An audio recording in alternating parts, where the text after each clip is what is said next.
Need that reauthorized too. Apparently I have to reauthorize fucking everything. Ah! Oh, there's a car. Wow, there's a car. Wow. Booyah!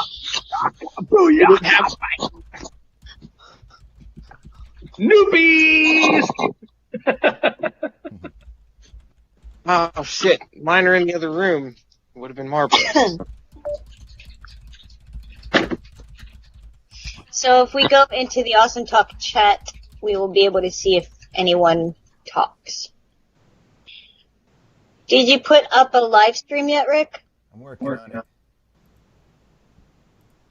it. Okay, it's broadcasting to Facebook now, supposedly. Let's find out.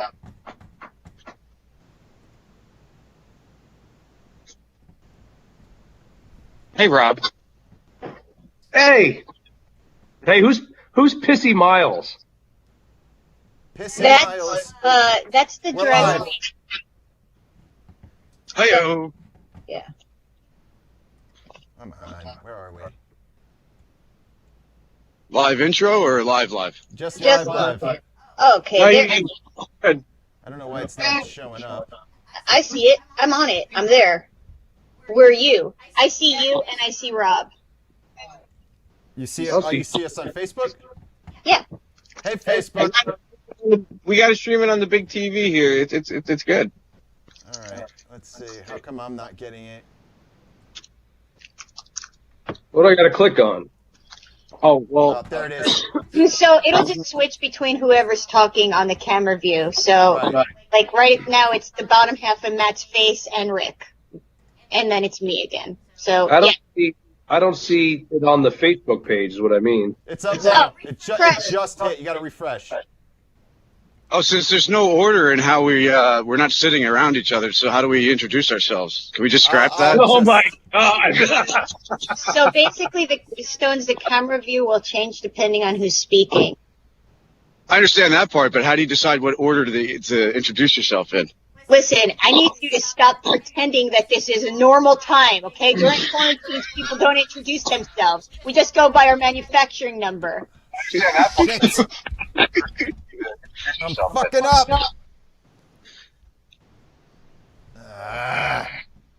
Listen, I need you to stop pretending that this is a normal time, okay? During quarantine, people don't introduce themselves. We just go by our manufacturing number. Oh, God, I sound horrible. Always. Yeah, don't do any I know. feedback loops. Wait, I'm muting it. Hold on. All right. All right. Great. Oh, Good. I can do one party. I can. Yeah, do a watch party. Hi, Kristen. Hey, what's up, everybody? Hey, what's up, Jared, man? What's up, Kristen? I don't see anyone else in there yet. Forgive us, folks. We're doing something different right now because we decided we're doing this anyway. We said, fuck it. Now, just so you know, I'm going to be a constant, which isn't my fault. And whoever's in the other box is just going to appear randomly because whatever XSplit and Skype decide to put up, they're going to put up. So, but we're all here. Except for Pat. Except for Pat. Where the fuck is Pat? Oh my God, imagine if while Stones was walking, he just tripped over a guy and it was Pat. That would blow my mind. That would be so crazy. I just You tripped never over know the what's people happening like in the apocalypse. Let's see here. I'm trying to get a watch party started. I don't know why. Rob Marchie's the watch party guy. Yeah, why don't we do introductions? What order are we going in? All right, so I guess we'll do introductions. Fuck it. This is not ideal. Yeah, I'd say this is not the situations in general. Yeah. So this is Awesome Talk, the coronavirus quarantine edition. That has a nice ring to it. It has a great ring to it. It feels good. I like the sound of that. So right now, who we've got on the Skype from neighboring quarantines, Rob Marchie is of course in the house. I'm shutting it down for a second. I'll turn it back on in a minute. Stones is in the house. Who, me? Yeah, I'm Stones. I'm on the street looking for people to interview. Ain't nobody out here. Yeah, just ask them if they think it's a hoax. Hi, I'm It is. This is a fucking hoax. And it's a Democratic hoax. Goddamn libtards. Hi, Renee Rosa and Damian Wright. Hey, what's up, guys? Yeah, we're here. We're on. We're live. We're doing it. So, can I start the what is feedback? Hi, Scott. Listen, everyone is listening on their damn phones. No one has headphones on. You can't expect for miracles. Dude, it actually sounds pretty good. So anyway, yeah, this is Awesome Talk. Where the hell are my glasses? My glasses. There it is, my eyeglass. Now I can read the chat. What's up, Scott? How's it going, man? I'm all right. So, yeah, I'm making a stew, so everything's okay. Oh, it smells great. It smells great. It smells like hot Guinness. Smells great from over here. It's all it is. It's just a pot of hot Guinness. It pretty much is, yeah. So Stones is dying for a hard introduction. Stones is in the chat. Hello. Yeah, hi. Hey, what's up, Blaze? What's up, Renee? What's up, Brandy? Yeah, man, people are here. They're watching. They got us. Man. So again, I don't know how Skype makes decisions on who to show and who not to show. It makes no sense. It goes by speaker, but it's really bad at deciding who's speaking. Yeah. So I should have got beer for this, huh? you should have gotten some hot Guinness at least. Yes, hot Guinness. No. Hold on. Look, come back over here, bitch. I got a cameo from my roommate. Look. I wish you would show. You guys. Can you hear me? Yeah, I hear you. Oh, all right. Were you going to say anything, or you just wanted? Not at all. I just wanted to make sure that my Skype was working. Word. All I see is your face, Matt. That's all I see. It's definitely working, man. Okay. So there's a topic I wanted to bring up. Coronavirus? Well, obviously, but there's something else. Man, what is feedback? I'll just live with it. All right. So I think one of the things we have to talk about are people who really, really need to shut the fuck up sometimes. We say this while we're on a call with like 27 people, all screaming at the same time. I'm gonna give you an example of what I mean. Well, that needs to shut the fuck up. Recently, I went back and rewatched a lot of the cell phone footage from the Vegas shooting. Okay. And if you go back, there's a lot more footage, I think, than there originally was because, I don't know, it just wasn't up right away at the time or whatever. But anyway, if you pay attention to those videos, there are far too many know-it-all assholes running, just walking around casually, telling everybody, that's not gunfire. I know what gunfire sounds like. I know what gunfire sounds like. That's not gunfire. That's firecrackers. Don't worry about it. Don't worry about it. Don't worry about it. Wait, hold on a second, Rick. If anyone is in a place where they can do this with headphones on, it would really cut back on the problems that the watchers are having with the audio. I know that Stones is out in the wild, but Stones, if you can just maybe plug some headphones into the jack on the side of your ear.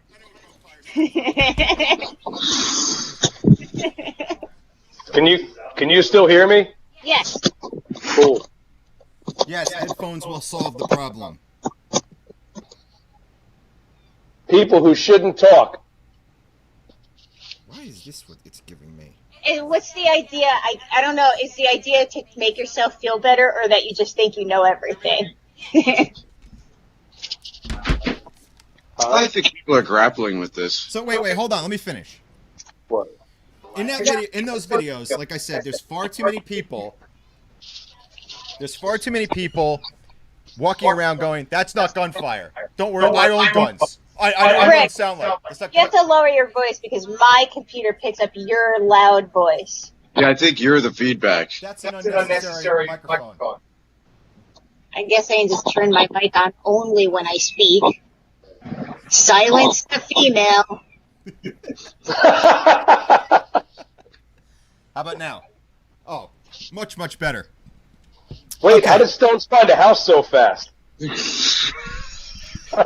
just goes in wherever, Look, you know. Stones just wanders into places. Things get thrown at him. People are like, "Oh, you want to rent this?" He's like, "I guess." And before you know it, he sort of accidentally owns a business. He accidentally lives somewhere. He doesn't own anything. And then he short circuits. Like you remember Will Arnett in Arrested Development? Yes. You never knew where he lived or who his friends were or and like his brother just one day said he was just like, I thought he lived in a lighthouse or something. Like nobody knows where he lives. That's Stones.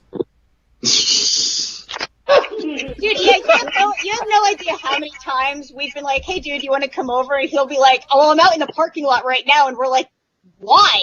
Like, how long have you been there? Like, every time where he's like, yeah, I just slept in my car out in the parking lot last night. We're like, dude, why didn't you just come inside? What are you doing? Yeah, I'm squatting like the homeless in LA are allowed to do right now. But he has like 16 places that he lives, which is even weirder.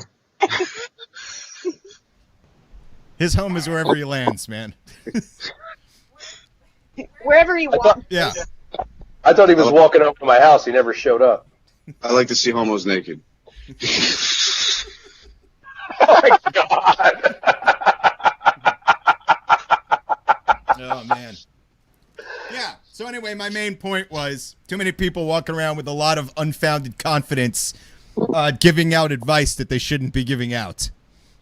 So watching those videos and watching people cowering and running and being killed, and then listening to confident idiots walk around going, nothing to worry about, nothing to worry about. And they just walk around slowly holding their beer. I don't know what everybody's running from. Shut the fuck up. And the same fucking thing with this shit, dude. The amount of... I still read people posting on Facebook calling this a fucking hoax. Saying that there are no sick people. It's like, yeah, I'll tell my friend's kid who's in the ICU right now that, you fucking assholes. No, my fucking roommate went to 7-Eleven today and saw a bunch of girls dressed up for fucking St. Patty's Day to go out and hang out. Yeah. America. My microphone was off, but that was a silent scream to anyone watching. God. Ridiculous, man. What is wrong with everyone? Well, people are going to screw this up more than anything. That's just how it is. It's just like there was the rush on the grocery stores. You know what I did? I went to the dollar store. I went to Walgreens. No one was there. And now you go to the grocery store now 3 days after the fact and no one's there. So, you know, if it was staggered a little bit, you know, I mean, the spread of this is just people are messing this up. Yeah, they are, man. The thing that sucks is the group of people that are going, all right, this is serious. We need to be careful even if we're healthy because we could pass it on to people who aren't healthy. Those people, they don't matter if there's an enormous group of people that are like, fuck it, it's St. Patty's. Like, that group has to also stay inside or else it doesn't fucking matter if the other group does. Like, everyone has to fucking do it. Right. It's ridiculous, man. Like, It's more of that all-American, it can't happen to me bullshit. Bro, look at the people in Florida on the fucking beach. Yeah. Isn't that a great fucking time for a tidal wave, you know? Just a fucking great fucking time for a tidal wave. Yeah, Brandy's in the comments. Brandy's kid right now is in the ICU because he tested positive last week. Oh, and really? Now she's in fucking quarantine because she was in contact with him 2 days before he tested positive. Jesus. And by the way, for everyone that's like, well, kids don't get sick from it. Like, no, they don't get as sick most of the times. First of all, they're still carriers. And secondly, her kid is quite young and he is quite sick. So that's not something to make you feel better. Anybody, whether you're fucking, and the other thing is people that are making themselves feel better by being like, well, I'm healthy, so I'm good. Like, this is fucking killing very healthy, happy, normal people without any pre-existing condition. So, listen, you fucking entitled, able-bodied motherfuckers. Your time could be coming too if you go out and party like a bunch of douchebags. So here's the thing. I really don't understand. If I could have the floor for a second, or whatever this is, the thing that I kind of got it in my head, maybe why they're not doing it. But you know, as somebody who spent 10 years in an ambulance, as somebody who learned how to, you know, properly apply personal protective equipment and stuff like that, you know, these N95 masks, the healthcare workers need them. So if you're hoarding them, you're a jerk. Number one.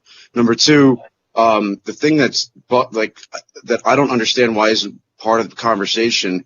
They say, okay, if you have it, you can wear a surgical mask instead of an N95 mask to prevent spreading it to other people. Well, okay, a surgical mask would do the same thing as like a bandana around your face. People are spreading it when people talk. There's water droplets in the air, and water droplets get into your eyes. The way this thing enters your body is through your eyes, your ears, your nose, your mouth, and the other orifices of your body. But the other orifices of your body are covered up. So if we wanted to minimize the risk, what really should be happening is we should all be wearing glasses, and none of this is perfect. I don't want to get into 5 microns and 1 micron and all that. I got one None glass. of this is perfect. But wearing glasses, having something around your face, anything, a bandana, a cloth around your ears, around your nose, around your mouth, having gloves on, because then you can touch your face. It doesn't matter.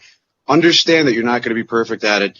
Understand that you're going to contaminate your car. Take the stuff off before you walk into your house. And if everybody did that, and I think the reason why they're not saying to do that is because if everybody walked around, just like that movie where there was those women bank robbers that wore the masks, and they were actually afraid to release the movie because they were afraid that people were going to start robbing banks and they weren't going to be able to track them. I think that's dead presidents. Yeah, that one, right. I think that's funny. I think that's more the concern why that's not part of the narrative. But health wise, any barrier is better than nothing. These things don't have wings, all right? They have to get sucked. You have to suck them in, or it has to be put onto you one way or another. And the way that happens is by not having barriers. And again, the barriers are not perfect. But if you're trying, and more importantly, if you're trying to protect other people, a bandana around your face is just as equal as what they're recommending as a surgical mask, if you have it in your household. So why aren't they saying to just do something, a piece of cloth, anything? Doesn't make any sense. Yeah, I don't get it either. I mean, even when the flu outbreak happened, and Rick would go to the grocery store, I made him wear a mask just to try and protect me. But even if it was just the slightest bit of protection, it's still more protection than zero. Right. And yeah, I assume that it has to do with the fact that they don't want every mask on planet Earth to not exist anymore. But again, that's the thing. It's not, again, N95 masks, medical workers need them. You're hoarding them, you're a jerk. I have 5 of them myself, but they're open. They're like, I can't donate them. Yeah. You know what I mean? But again, and not for nothing, you're going to get anxious wearing them. You're not going to be able to wear them for long. They're hard to breathe in. There's other parts to that make that more of an issue than wearing them. So, again, put a piece of cloth over your face. Damn it. Yeah, even a piece of cloth. Exactly. I have a friend who has a severe chronic illness, and she said that she's basically been, when she had to go to the store, that she's been basically wrapping a scarf around the bottom half of her face. Perfect. And it's way better than nothing at all. I think that a scarf, a pair of glasses. Seriously. It's utterly bullshit to tell people that does absolutely nothing. Just scientifically, it's impossible to say that with a straight face. It's not accurate. I mean, to say that it's 100% protection is not accurate either. But you also have to understand you're not going to be perfect. There's no perfection here. No. That's Something's better than nothing. Exactly. Especially if you are compromised, or if you're a healthy person who has to come in contact with someone with a compromised immune system. The amount of people that are healthy but go home to someone who's elderly, someone who's sick, you can't go down the street and see a T-shirt that says, "Hey, by the way, my immune system sucks." Like, you don't know who you're coming in contact with, but everyone is in contact with someone who is compromised. Every fucking person. Hey, I just I want to call out Jared there to let him know I see your joke, dude. MOON spells Corona. I fucking love that. That's a great fucking joke, dude. Michael Richards is in the chat. Renee Rosa, he says, "I've had my cat wrapped around my head."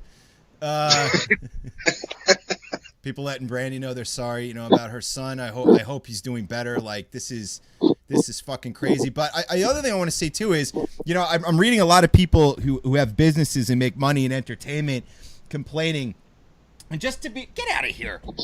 And just to be clear, if somebody has a public meltdown, like, fuck this, I can't fucking believe this is happening, fuck you, fuck, like, I'm okay with that. But there still comes a point where you've got to sort of realign yourself with reality and understand that, like, if half of us are dead, that, you know what I'm saying? Like, your business isn't going to be worth anything. So I don't mind people kind of losing their shit for a minute over this, but the same people, the people who are going online and saying that this isn't real, it's being blown out of proportion, like, first off, you don't know that it's being blown out of proportion. It takes 14 days for this shit to show itself. So a lot of people could be walking around sick for 2 fucking weeks before they know it, man. So the numbers are only off in that they're showing up as less than it really is at this point. Clearly, this shit is absolutely contagious as fuck, dude. And people have to get out of the mindset that the hospitals have this endless supply of resources, that they're always just there to help you, and you know, because that's the experience that you've had.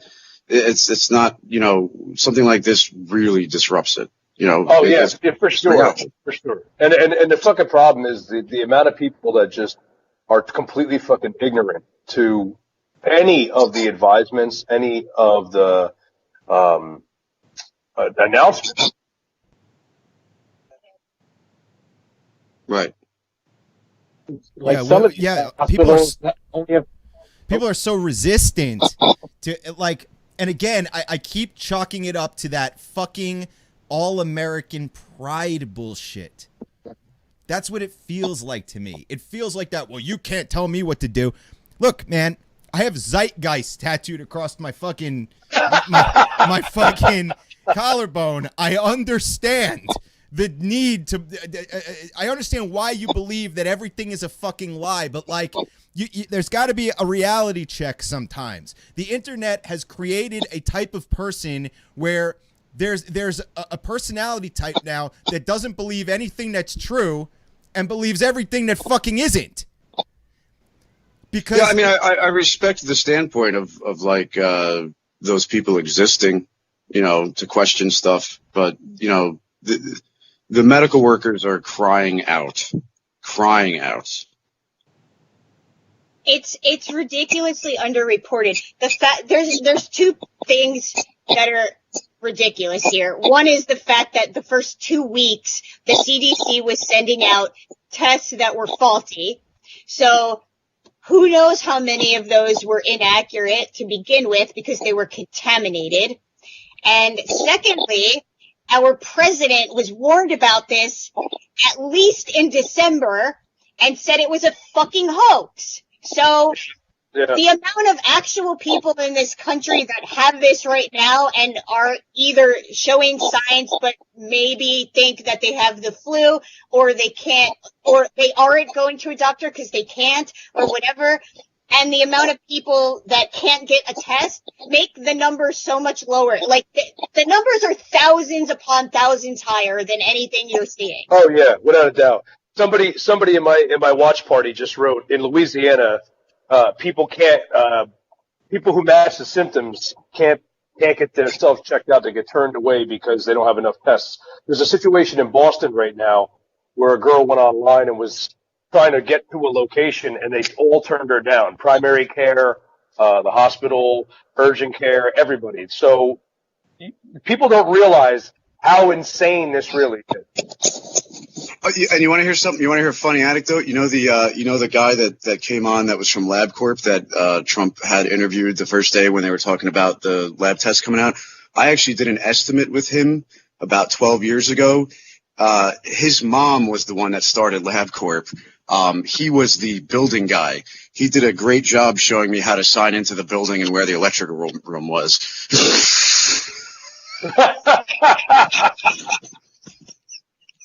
Hi, Race Drive. Hi, Wade Wilson. Hi, Race Drive. Hi, Frankie V. Hey, Christine, what's up? So there's a couple of comments in the chat I want to address.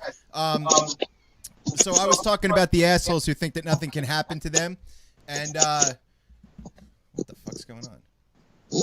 And Renee Rosa said they predate the internet. They just now have a platform.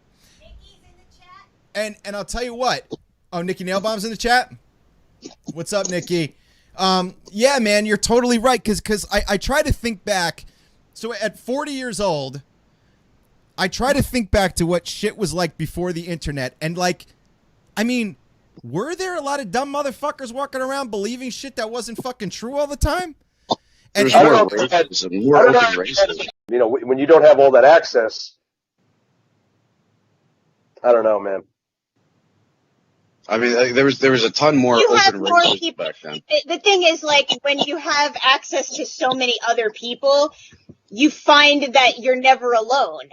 Like, you could have a crazy idea and just spend the rest of your life going, man, I wonder if I'm really crazy thinking something like this. And then you can go on fucking 4chan and find out that there's 10,000 other people that agree with it. So that's really the difference. And not only that, but that maybe didn't believe you, but that can be convinced to believe you. And then that's what starts this bullshit about how this isn't a big deal and everything else. Like, I mean, Rick was essentially fucking trolled for a couple days by someone we thought was a friend because he's basically trying to take precautions to not get me sick. And it's like, yo, dude, like, are you fucking serious, man? Like, I kind of blame Alex Jones for a lot of that shit. I think that the call-in aspect and then the streaming aspect of InfoWars fucking caused a lot of that shit. Oh, he just got shut down for trying to sell some kind of cream, and he was claiming that it was like a cure for it. It would kill it in 12 hours, and he got shut down for it. And it's a shame with Alex Jones because I've said this on the show a dozen times, but there was a time where Alex Jones wasn't crazy. There was a time where he was just a fucking damn good journalist. And I think that he saw enough fucked up things that he got to the point where he's one of the founders of that mode of thinking of anything you hear or read or see is a lie.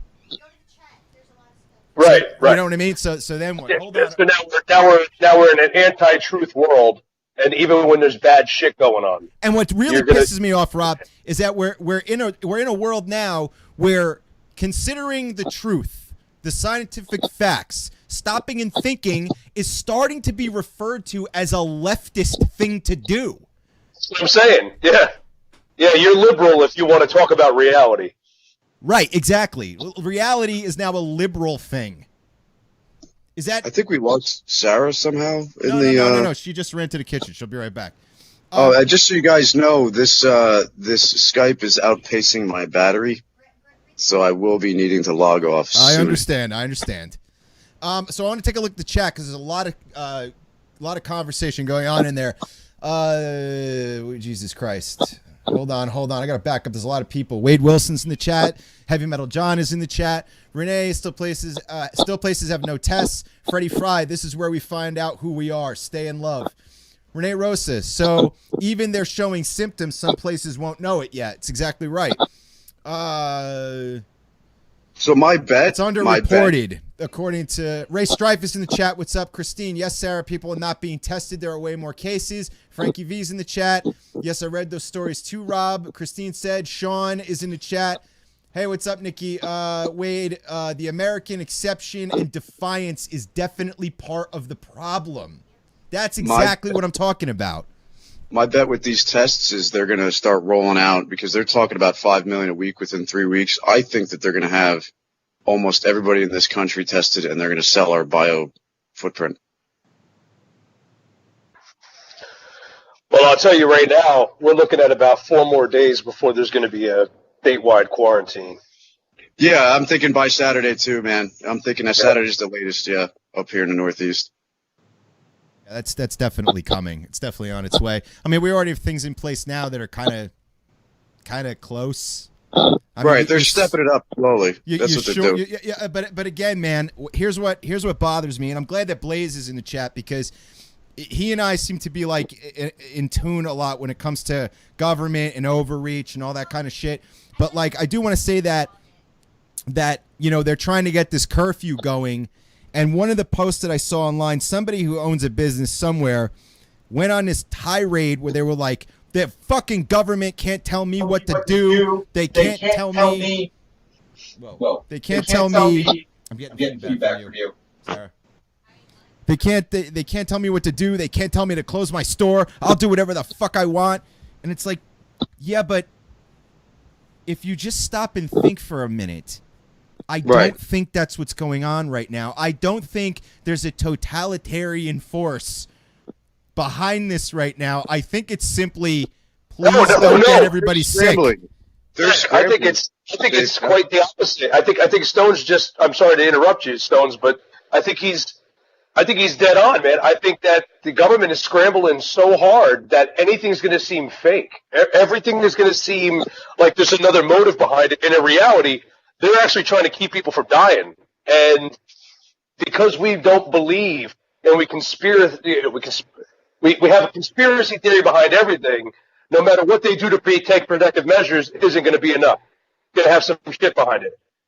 Yeah, Christine in the chat called it radical oppositionists, and that's a really good way of putting it, I think. So Scott said, I'm just sick of these people saying this shit isn't real. I know, the chat moved. I know some people don't see eye to eye with our president, but for the last few days listening to him talk, I can hear a difference in his voice. I know that sounds funny, but I think he's genuinely scared because even he is misinformed. I feel like there's more than meets the eye. Yeah, for sure. Absolutely, man. And I'll tell you what, man.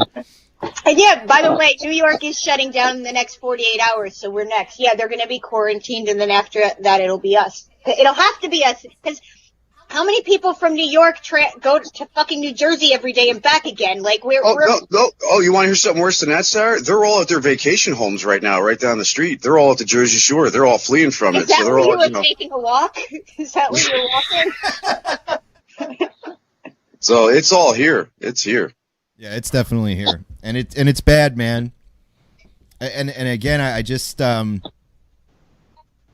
it's that it can't happen to me fucking mentality. I mean, again, I don't blame people for having sort of an emotional public meltdown. I think that's acceptable, as long as you return to the reality of the fucking fact that, like, this is really happening, whether you like it or not. Yeah, without a doubt. You know, I swore off the medical field almost 12 years ago now, and I was trying to find a class to recertify. There's no classes to recertify, but I just saw New York City put out a call for all expired EMTs and anybody with any type of medical training at all. Were asking for all hands on deck, and so I know it's coming here. So you know, I'm hearing the calls myself on this. Got a huge, a couple of really I read comments here. the other day that a health organization has put out a suggestion to funeral home directors that they will have to start live streaming funerals. They're already doing it. They are. Yeah. Like, what it says to me, like, when you say it's being blown out of proportion, or you're taking this way over the top, or it just says you don't care about people. Yeah, that's another big thing. That's what it says. That's what it translates to. You don't care. You care about yourself. Right. And somebody wrote something about that in the chat. Keith Speroni wrote, too many people think it's about them. It's not about you. You are a potential carrier and just saw your grandparent on an oxygen machine yesterday. You show no signs of symptoms. 5 days from now, you have a fever. Your grandparent does too. You survive. They don't. Oh, and you can't have a proper funeral. It's not about you. That's exact, dude. If there's a hashtag for this disease right now, it should be, it's not about you. Yeah, true. Absolutely. 100,000%, yes. You know what I'm saying? How many times on Awesome Talk have I said, when I'm usually raging about fucking libertarian nonsense, is you don't live on a deserted island. You live in a community. Even if you don't talk to any of your neighbors, you still rely on them for your daily life to exist. Right. And you have to fucking give a shit about if they're okay, if they're poor, if they're starving, if they're fucking sick. This is what I've said over and over. And I think this is a pretty good example of why that matters. And now you have to also care whether or not they have fucking health care. You have to give back in whatever way you can. You consume electricity, you consume food. You didn't earn that all on your own. You know what I mean? I'm highly offended for people who aren't willing to give back. It's insane. Well, I mean, isn't it a testament to the fucking way people think? That's the fucked up part about it, no? That's Yeah, man. It's Yeah, it's again. exactly right. It's we live in a country that is very much every man for himself, and we're dealing with something that is very much we have to rely on each other and trust each other. And as someone who has a compromised immune system, who has 3 autoimmune diseases, I could tell you that, you know, when you're sick and have chronic illnesses, you end up in a lot of group chats and organizations with a lot of other sick people. And I can tell you that a lot of sick people do not fucking trust healthy people. When there's an outbreak of the flu or something, we do not go to the store and trust that the healthy people were not, you know, wiping their hands on whatever, and we don't. And like the posts that we're seeing, like, you know, I see other sick people post the same shit. The posts that we're seeing from our friends and our family saying, oh, it's no big deal if you're not sick and blah, blah, blah, just disregarding our fucking lives is really solidifying that like distrust that we've had for years. And it's really fucking unfortunate that like sick people are such throwaways, and that's the message that we're getting right now for the past couple weeks. That's the message that's been really fucking loud and clear. It has not been a lot of people saying take care of the people that might not be able to fight this. It's just been, hey dude, like if you're healthy, you don't really have much to worry about. Just go and fucking meditate and all this other fucking crazy bullshit. right. So Renee Rosa wrote here that it's almost a repetition of 1918. And somebody asked me today when they text me, and I'll probably respond to Christine Bryan's comment right here. But the Spanish flu in 1918 came through and fucking ravaged us. Killed about 600,000 Americans, but it wiped out like 50 million fucking people. And it was a flu that was undetected. It was something that after influenza had already been combated, there was a lot of shit going on, and all of a sudden the mass influx of immigrants, the movement into different areas of the world, towards globalization and shit did exactly what this is. This is, if we look back at things like, and I'm not comparing it to the plague, you know, but if you look at how this kind of shit starts, it is not odd that this take place in China. It's not odd that it traveled from China. It's not odd that we picked it up from anywhere. Historically speaking, this shit happens all the time. We're living through a century, right? Every about 100 years, something like this happens. And this is the product of mass globalization. When you have goods traveling from place to place all over the fucking place, and now we have the ability to travel anywhere we want at the drop of a dime, you're going to carry things like this. You know, this is not odd. This is something that could happen at any point in fucking time. The problem is, with all the fucking technology and all the knowledge that we have, the response is so obnoxious. And the aggravation that gets to me is the fact that the people that, and this goes a lot broader than just this fucking outbreak. The people that literally deny fucking science, and the people that, like you said before, Rick, you don't think that it's the government doing anything.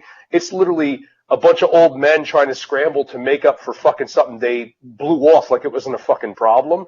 That's exactly what you're seeing. You're seeing a bunch of fucking science-denying assholes and people that have no concern for other people's welfare because they think everything is bullshit, that they're just going about their business like, oh, it don't fucking matter, it's no problem. That in 1918 wasn't a thing. People got scared and people fucking died and people wiped out populations by carrying shit. Now we have the ability to stop that shit and we're like ass clowns about it. Our own ignorance is getting in our way to where it's like, I ran to the store the other day. I came right back home. I ran to my parents' house today. I put a fucking mask on because I was terrified to be around my parents just in case I had something. And just that little bit of minuteness, that's not even a lot. It didn't take me a lot. Didn't shave your beard, though. It's not fucking funny, motherfucker.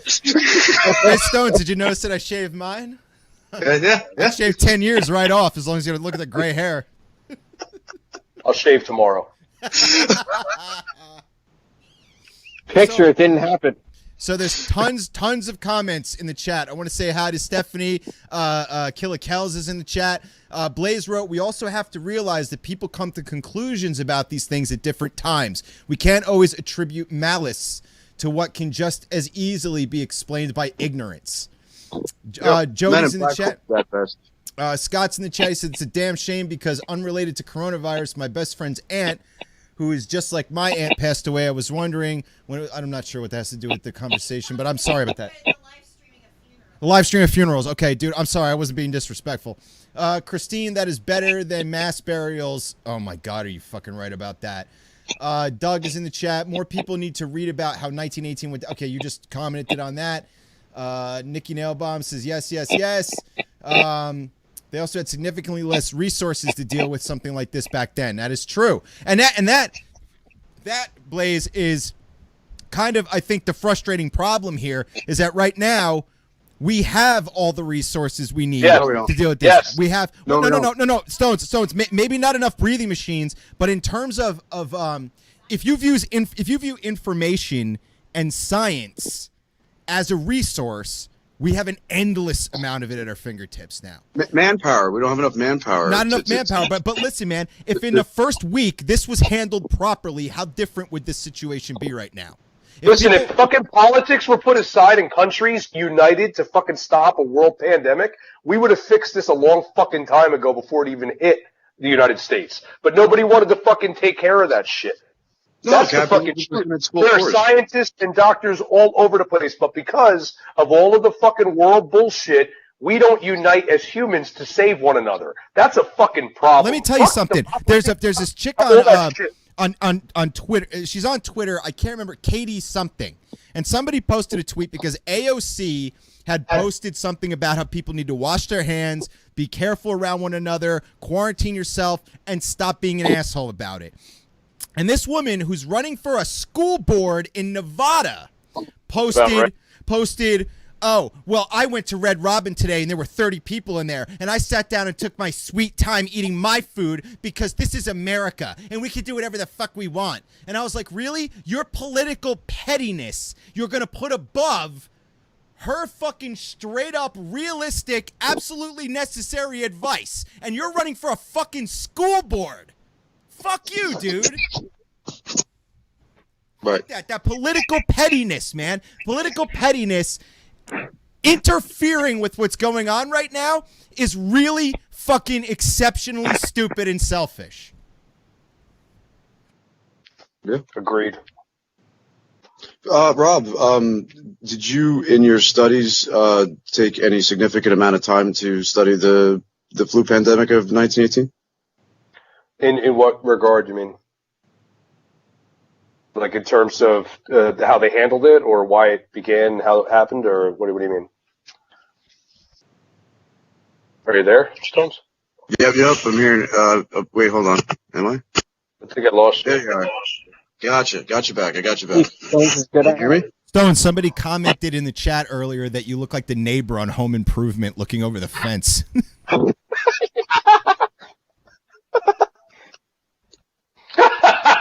It's true, though. It is. That happened. Yeah, he's Wilson. What are you asking in terms of that? Did you spend a stretch studying that pandemic? What I'm asking is, are you asking me like as a student, like in a program, do we focus on that? Or are you asking me like, would people in a history program have thought about that before, is what I mean? You personally, do you have? I spent some time studying the Gilded Age and then the turn of the century, so we have to study stuff like that. Yeah, for sure. Societally, I mean, obviously they didn't have the ability to communicate and whatnot, but economically, the rumor or the whispers that I've heard is that the economic impact of that back then was relatively forgotten. Is that an accurate statement? Like it was just kind of brushed over? The economic impact of it? Yeah, it was like kind of brief. It was abrupt, but then it just kind of And to be objectively honest with that, I mean, it all comes down to where you lived. In America, you're coming at the end of the World War I. I mean, we were going to make money hand over fist no matter what. You know what I mean? And that's a fifth of the world's population was infected between like the ages of 18 and 45. So, that it's a totally different population. That's working class population. That's people that were involved in industry.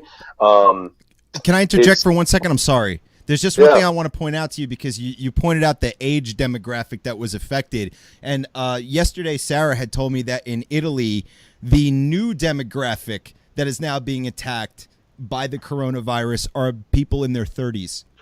Yeah. As if people just don't fucking even understand that this shit mutates and changes. Right, It changes, and now it seems that the incoming patients are much younger, around their 30s. It's changed quite a bit. Before, it seemed like the reason why Italy was being hit so hard is because they have quite a large elderly population, and in that country, there's a lot more mingling between the elderly population and the younger population. So there's a lot of exposure going on. So you're getting a lot of sick people that are vulnerable. But that has shifted as far as what patients are being affected. And you're getting a lot of younger, people in their 30s, healthy, So don't walk around feeling too fucking sure of yourself, man.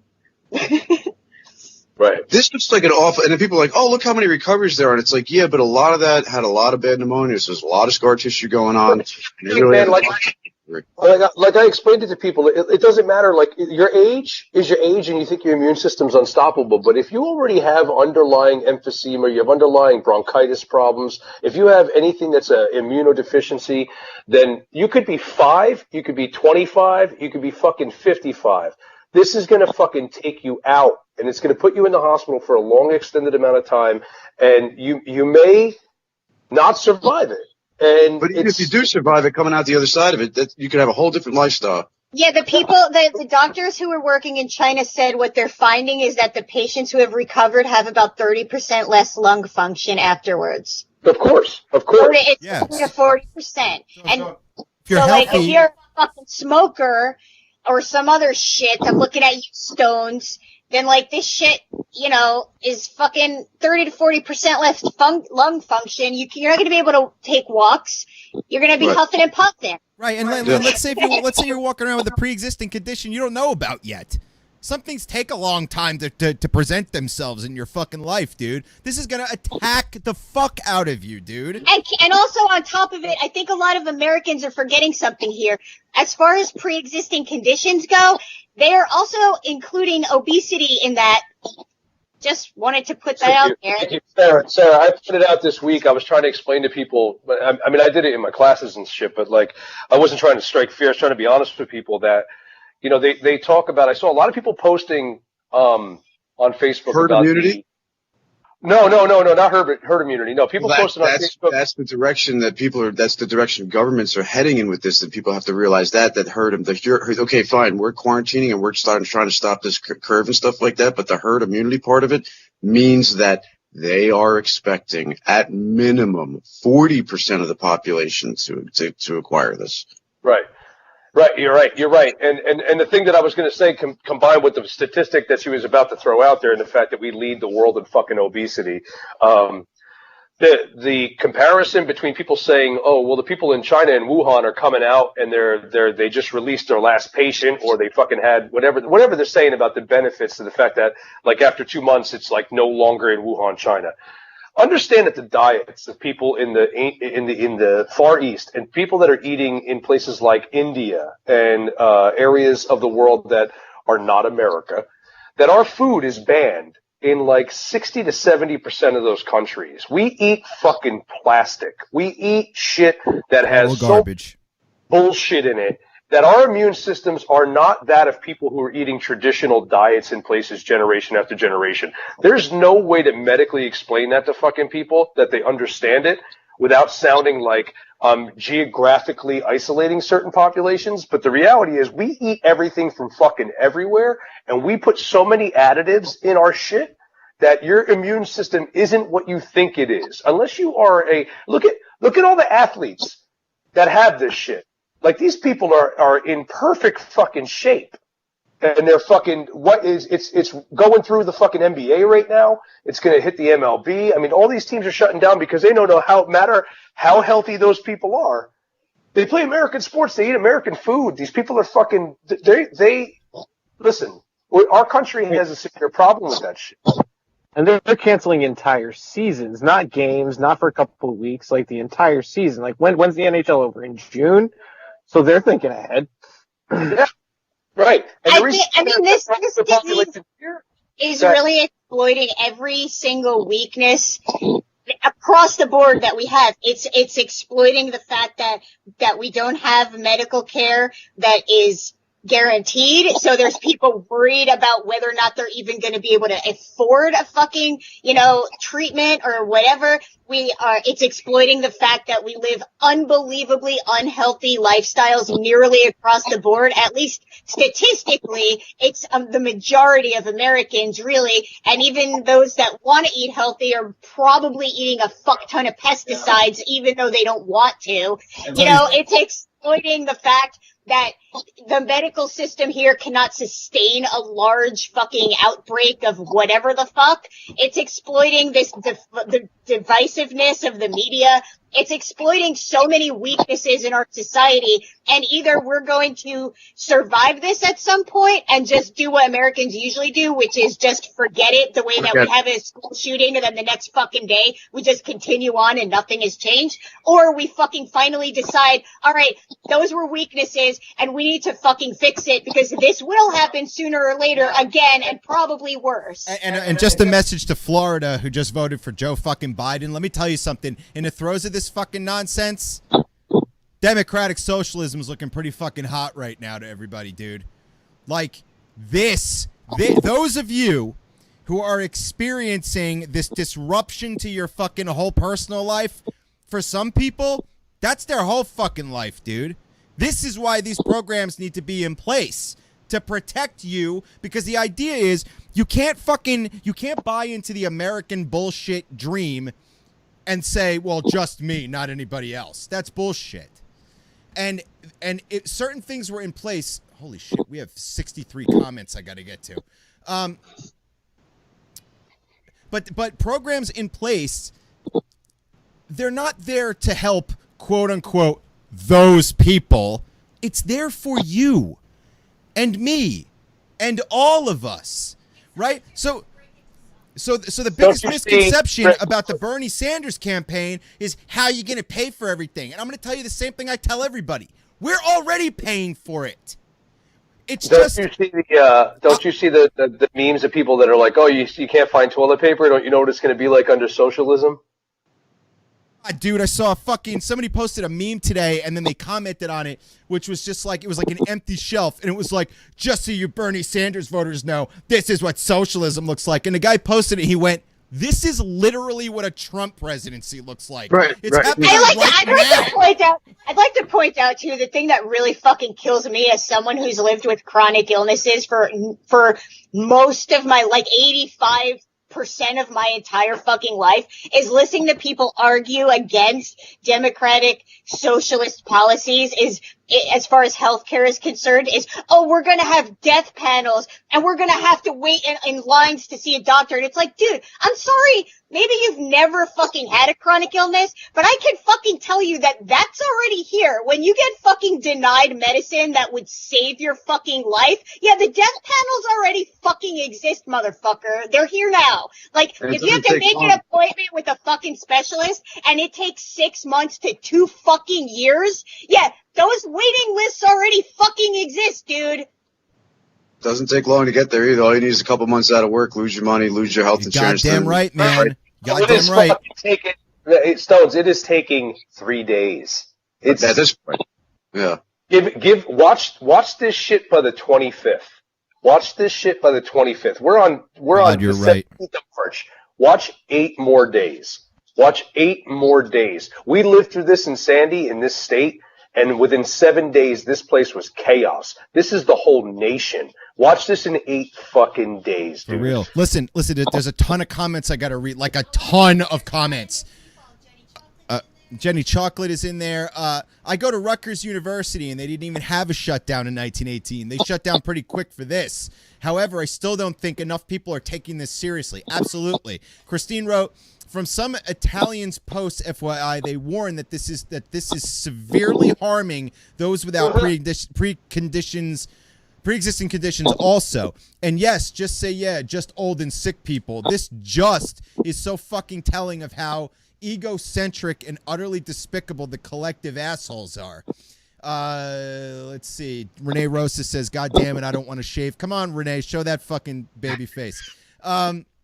The sad part is the ones who don't, this is from Blaze. The sad part is the ones who don't take it seriously will be the least prepared. Wade Wilson, look how Germany handled it. Wade, I miss you, brother. You were supposed to be here tonight. Look how Germany handled it. Blaze, what do you think about the government considering UBI? Which I'm not even 100% sure. Universal basic income. Yeah, I kind of, listen, here's my take on universal basic income. I keep saying this. I've said it on the show several times, and I have said it. I've said it on Facebook a bunch of times. I think as a species, we need to start figuring out what the fuck it is we're doing, because this rinse, wash, repeat of life that's going on is getting really old and boring and horrible.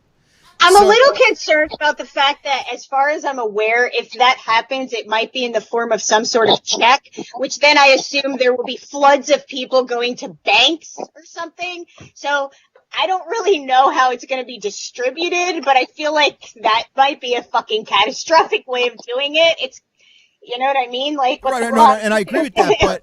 But what I want to say is that as a species, right? We have achieved so much that this right now is the breaking point. It is a make or break point. What do we do next? Because this go to work every day, get paid less every fucking year, your rent goes up every year, nobody knows why, everybody's just like, as a species, we have come up with vaccines. A vaccine is a human achievement. Technology is a human achievement. Automation is a human achievement. So if you're going to fucking do these things worldwide across the board, what is the fucking point ultimately? And ultimately, if we don't have to do shitty jobs anymore, if there's a machine that can do it, and people can just, hey, I can live a basic life or I could do more and make extra. To me, that sounds like something an intelligent species would do with this much fucking advancement. Yeah, but that doesn't help rich people get richer. You are 100% fucking right on that. How are you going to control the slaves then? That's why billionaires shouldn't fucking exist in the first place. Like, there's such a level of inequality when a billionaire is allowed to exist in a world full of non-billionaires that, like, suddenly the scales tip so much that everyone on the side of the non-billionaires fall off the scales and fucking crash and die. So, like, we have to rethink what society, and like, I get that that's all, Americans need freedom, billionaires should exist because it's a free market and blah, blah, blah. But, like, a free market to what extent? Should we have a free market to the extent that people are suffering and dying by the millions? Like, to what point does a free market, because as far as what I recently read, California just put out a decree that they will be taking over hotels to turn into medical units. So isn't that anti-free market? You're taking over businesses. Isn't that like fucking communism? So like at what point? It's a wartime government. We're in wartime government. So, you know, my point is that first of all, billionaires shouldn't fucking exist. And as soon as they don't exist, you will see society shift greatly. I'm just sick and fucking tired of assholes sticking up for the United States without considering what the fucking word united means. We are only as good as we're able to take care of the people who have the least and need the most help. Bro, we're not fucking united right now. People are fist fighting over fucking toilet They're getting paper. fucking stabbed over it, dude. Hold on, I want to read some more comments because there are so many. Plus, Trump and administrators broke up the world pandemic response teams. That's right, absolutely. Christine Bryan, I'm in an apartment building, and every time I open my door and walk to the building, I drag a Clorox wipe down the stairwell and clean the community door handles. I can't just watch my little boy slide his hand down that rail to guide his steps down those stairs. But I bet I'm the only one doing it, and that's the problem. Absolutely. Let's see. Nicole Bruno says she does the same thing. Madison wrote, "Good job, Christine. I just found a container of wipes today. Thank God I was running low." And dude, people running low in supplies. Renee Rosa, my friend works there, and she just finally got sent home today. I think he's talking about Rutgers. They were calling all of their people home because they aren't safe here. I know, man. Jesus Christ, there's so many comments. Immunosuppressive person here. I hear you, man. We have an immunosuppressive household here, man. K-Blaze, not to mention the impact that it's having on the economy that will likely outlast the virus. People being displaced from work as well. Exactly, dude. Like I said, that democratic socialism looking pretty fucking fly right now. Go ahead, I'm sorry. Oh, DJ Alien's in the chat. What's up, buddy, man? Good to see you. Alien, what's up, dude? This is starting to sound like a news show on CNN. If it was CNN, dude, we'd be stumping for Biden here. We're not doing that. Let's see. No, this is actually informative. Damn right. Carl Callan, it is not a testament to the strength of the human immune system that many people live relatively healthily despite all the toxins and additives we consume. Not specifically to this virus stuff, just generally. Yeah, but the problem, Carl. Hold on. The problem, Carl, is that we don't live with it. Our generations, the generations are dying younger and younger. We look younger longer. Wait, whoa. I don't agree with that at all. I don't agree with that at all. Like maybe we, some people might say that they don't know anyone who's sick, but the truth of the matter is the amount of chronic illnesses that exist today is unbelievable. The amount of diseases caused by inflammation is unbelievably high, and it grows every year. And some of those things at the moment have no cure. A lot of them have no treatment, and many of them have no known cause. And people just live like this whole isolation thing. It's funny because I keep seeing in like groups that I'm in for people with chronic illnesses, a lot of them are like, man, you guys are on like day 3. This was like my whole fucking life. Like, I've been bedridden before for years. Like, I know what it's like to be isolated. I leave the house like maybe 5 times a month or something. Like, this isn't new to me. It's just new to the rest of the world. But like, a lot of people live that way. Like, it is a testament to our immune system that we happen to live in such a polluted society. And it's a testament to people that don't deal. It's a testament to people that don't deal with what you deal with every day.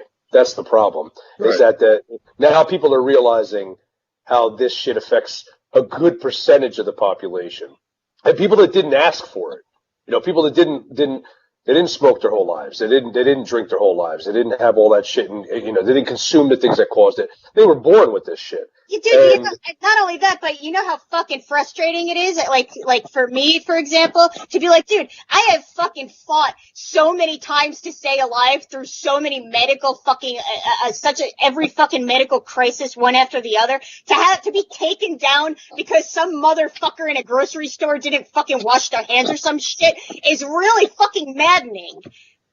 I have a question, and I'm not offended by it. I'm not pretty. I'm pretty just perturbed by this comment.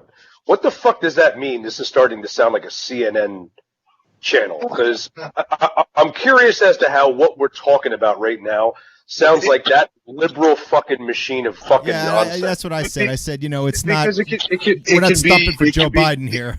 It can be construed as fear mongering. We're having a conversation. Fucking Stones, fucking logic, okay? I'm sick and tired of that shit. I'm so fucking tired of people turning everything into what is a logical conversation with informative fucking shit that's real. It's real facts with real fucking information into this is just liberal shit. That shit's fucking obnoxious and it's fucking ignorant. Well, yeah, man, the Republicans have control. And like I said, man, Republican nations are saying herd immunity. Minimum 40% of the population is going to get this. I mean, how is that liberal? All we're talking about is the impact of it. All we're talking about is how people carried it on. All we're talking about is how people in America think that they have nothing to fucking worry about because the rest of the world is a third world country compared to them. And I just want to say, I just want to say, real shit. I took the comment as a joke. I'm not sure that he was being serious about that. I took it as a joke, but it does speak to your frustration is not misplaced. Well, then I apologize because I have spent the last fucking 4 years of my life, okay, since this goddamn president came in, and I'm not even talking about it on an anti-Trump thing. I'm just saying the amount of people with social media that suddenly want to come at you when you present things that you're either concerned about or things that are legitimate problems, and you bring them up, people immediately shoot to the fact that it's liberal CNN shit, and you got to get your head out of the fucking out of the media circus that it is. I studied in college, motherfucker, for years, not by some liberal professor, conservative fucking professors. And I read books to learn about why this shit took place, why it fucking happened. And I got to see people say shit. I'm sure that was a joke. And I'm fine with that. That's fine. If it was a joke, it was a joke. But I hear that so much, Rick. It's really fucking obnoxious. I know. And that's kind of the thing. That's what I said earlier when I said facts and science are becoming libtard ways of talking, and that is a disturbing world for me to live in, dude. It's disturbing, and so I totally get the frustration, and I totally get why you would take that comment that way. It makes total fucking sense. We hear this shit so often that it's gotten past the point of funny, and it's crossed over into reality. A comment like that, no offense to Jared. Jared, I don't know who the fuck he is or anything like that. He could have been joking around. But the reality is behind it that if my liberal ass was on social media fucking 18 days ago and this is going to be a problem and everybody was telling me I was a fucking liberal and a fucking nutcase, when I got parents at home that could die if I'm fucking around them, and then I'm talking about it on this fucking show about something that I take seriously every fucking day that I wake up, paranoid about this shit, not because the media told me about it, not because the fucking world is dealing with shit, but because it's fucking reality. That's how the biology of human existence fucking works, that this shit happened. Who cares about conspiracy theory? Who cares about where it started? It has nothing to do with your lame-ass American fucking election. This is a fucking health pandemic. And if you don't want to fucking worry about the people around you, and you want to blame it on fucking CNN or liberal agendas, get the fuck out of here. That's what I said earlier about the woman on Twitter who fucking went after AOC. First off, and you're right, man, because it seems to me like now all you do is if you make the mistake of claiming a side, even if you speak absolute truth logically, you get attacked in this like petty way from the opposite side. So that woman in Nevada that's running for the school board who made that fucking comment, all AOC said was, for those of you in your 30s and 40s who didn't get the message the first time, stay the fuck out of bars and wash your hands. And she was attacked just for saying that. And people need to start understanding how abso-fucking-lutely ridiculous that fucking is, dude. AOC posted a video to her Facebook page where she was taking a pharmaceutical company and she was finally holding their feet to the fire. She was like, why does this cost so much? Why does it cost this much in Canada? And why does this cost this much in America? And that was the gist of the entire video. And I posted it and I immediately got attacked because people were like, oh, she's too extreme for me. Extreme how? Like either she's telling the truth or she's not telling the truth. It's not an extreme thing.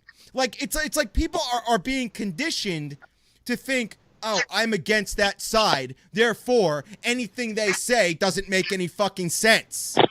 These are the same people that think praying is going to stop this. Yes. Well, it's funny you say that because the woman on Twitter who went after AOC, who's running for the school board in Nevada, really celebrated Donald Trump's National Prayer Day. Can I just say something? Listen, if praying for sick people worked, I would be the healthiest motherfucker on planet Earth. So you guys can all just, if you were wondering if it works, I'm here to tell you it doesn't. It does not work. Let me address the chat because now I'm 100 comments behind right now. However, the uneducated are saying that this is what socialism looks like. What the fuck? No, this is what capitalism did to you. Capitalism, listen to me, folks. Listen, Rob, I need you to back me up on this because what I say right now might be stupid and I don't know. So he needs you. A capitalist society, I feel, can be democratic, but it requires some democratic socialism perhaps every 10 years to level the playing field and to stop it from becoming a plutocracy or some other horrid social disease. Don't you think that democracy and capitalism hand in hand, running amok with no checks and balances, ultimately becomes some sort of tyrannical situation? Our democracy as it is based on classical thinking. Our democracy is based on Greco-Roman democracy. And in Greco-Roman democracy, the Greeks that established it were built on an oligarchy. The Romans that established it were built on an oligarchy. We are built on a fucking oligarchy. We are not a pure democracy. We are not what our founding fathers established for us. They did not engage in the development of our Constitution for us to have a split party system that did not look out for the benefit of its people. It didn't last very long beyond George Washington. But the growing wealth in the country, both on how it has been gained and how we have eaten it up as people that are conspicuous consumers, people that want to buy and compete with each other. That capitalism is what caused our democracy to fall apart. If our democracy was not, infiltrated by the capitalism, if there wasn't an even balance to it, we wouldn't be where we're at right now. So yeah, I would say that to a certain extent.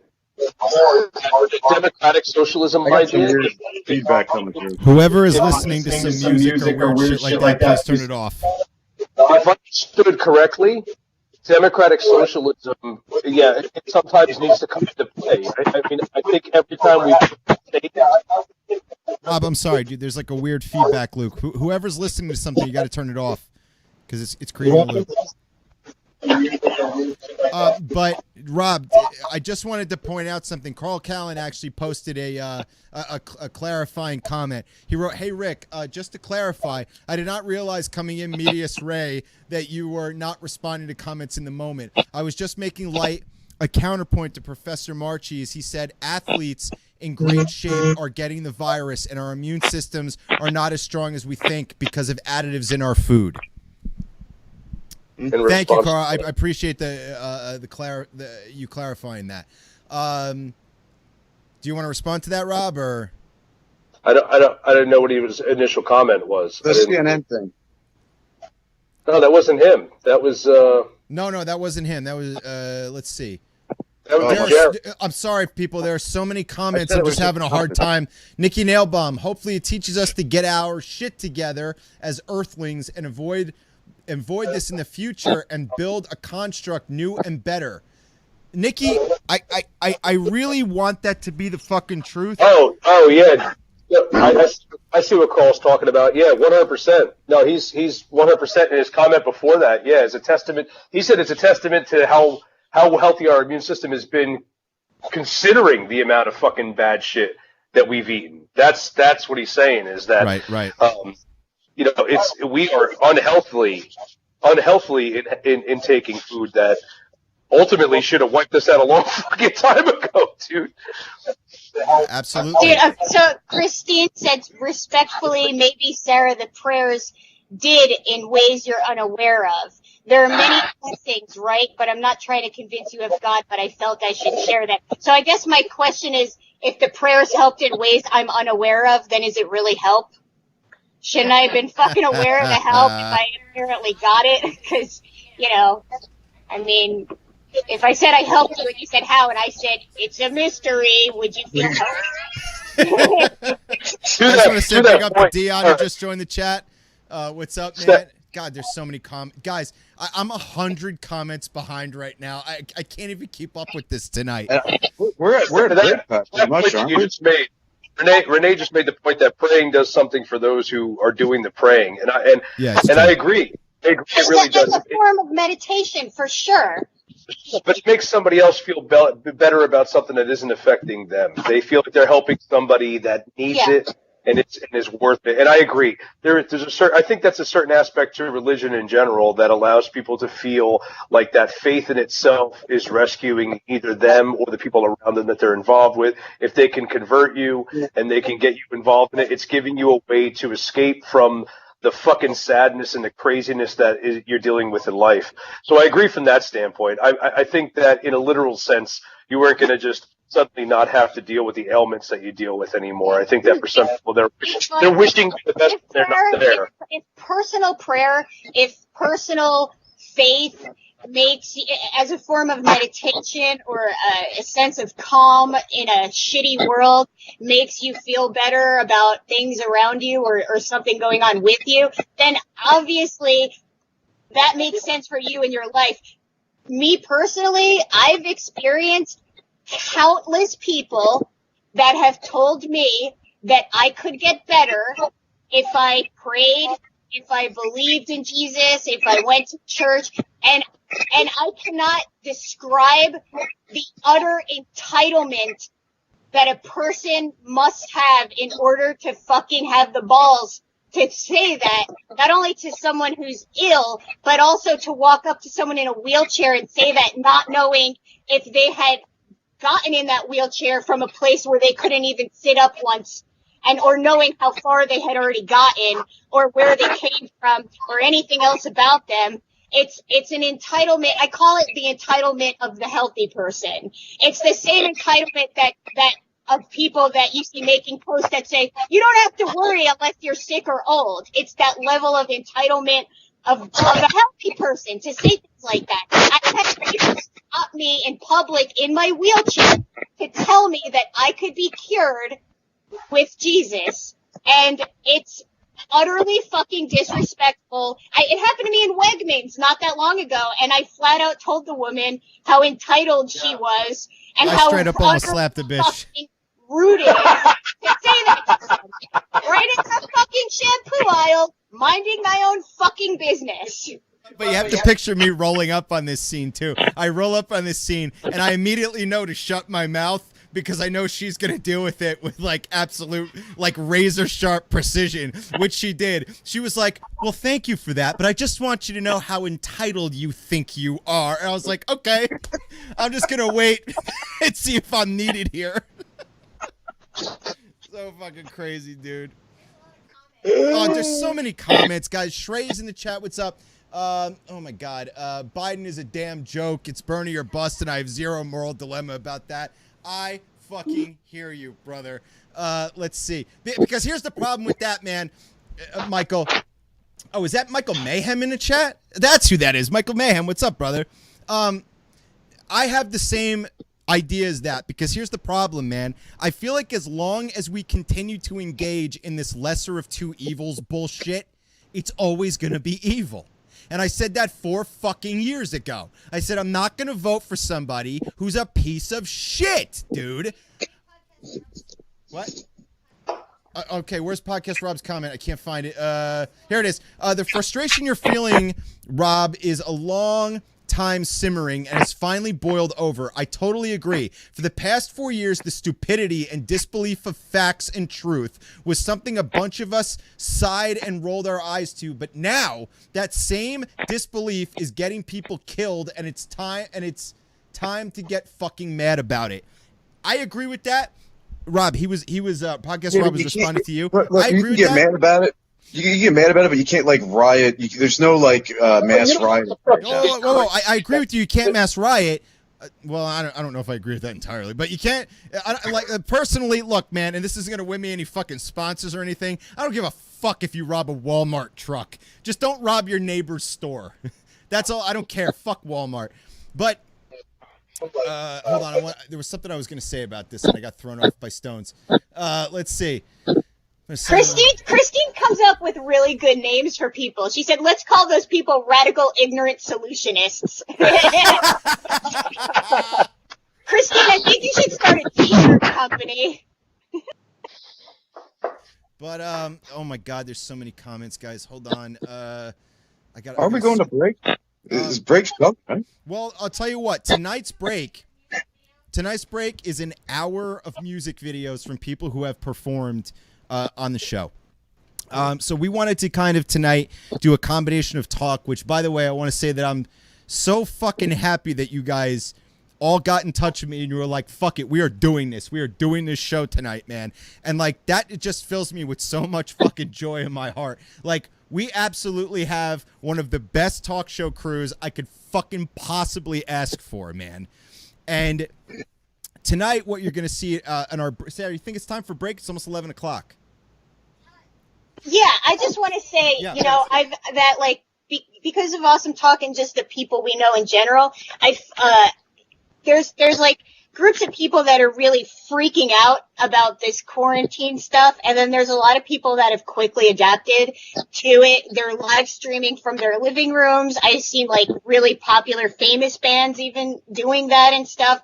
And we've been streaming from here for fucking years now, and I think that we're going to have to find a way to learn how to feel community through other means besides close quarter gatherings, and that's going to start happening more and more over the coming weeks and months, because this is not going to stop in a couple weeks as some people are saying it. This is going to go on July, August, September, at least, like, approximately. So I'm down for a Skype band event, like having musicians in different parts. Exactly. So, like, I feel like as a, especially as a production studio here, I said the other day on Awesome Talk's page that I want to share any artist that was on the show, if they're doing any live streams, to share it from our page so more people will see it and share it, and just sort of let people know, because I know some people are like, I feel really isolated, I live alone. I let people know that they're not isolated, they're not alone, that there are people to spend time with. It just has to be a rethinking of how we spend time with each other. And I think that this was a good test run. It took us like 2 fucking hours to get this shit to work, but maybe we can do this more than just once, every 2 weeks or whatever, and just sit and hang out and talk with whoever is in the chat, who's also just sitting at home, just fucking doing whatever. It's time to fucking use your creativity and stuff like that, because like that's how you get through it. Like Nikki Nailbaum said, to treat each other like humans and earthlings, and come together and not isolate each other, isolate literally from everyone else. Stop talking to people, start feeling like you're going nuts and everything. We don't have to get to that point. We can share art. Like, all of us here are artists in some form. Can I say something really quick? Keith Speroni just said in the chat a couple minutes ago, and you guys weren't going to do a show tonight. Look at this fucking awesome, open, informative, and objective conversations all over the fucking board. Thank you, Keith. I appreciate that, man. Thank you so much. Are we all going to come back after the break, or I think I'm just going to come back to close the show, because at that point it's going to be midnight. But here's the thing, man.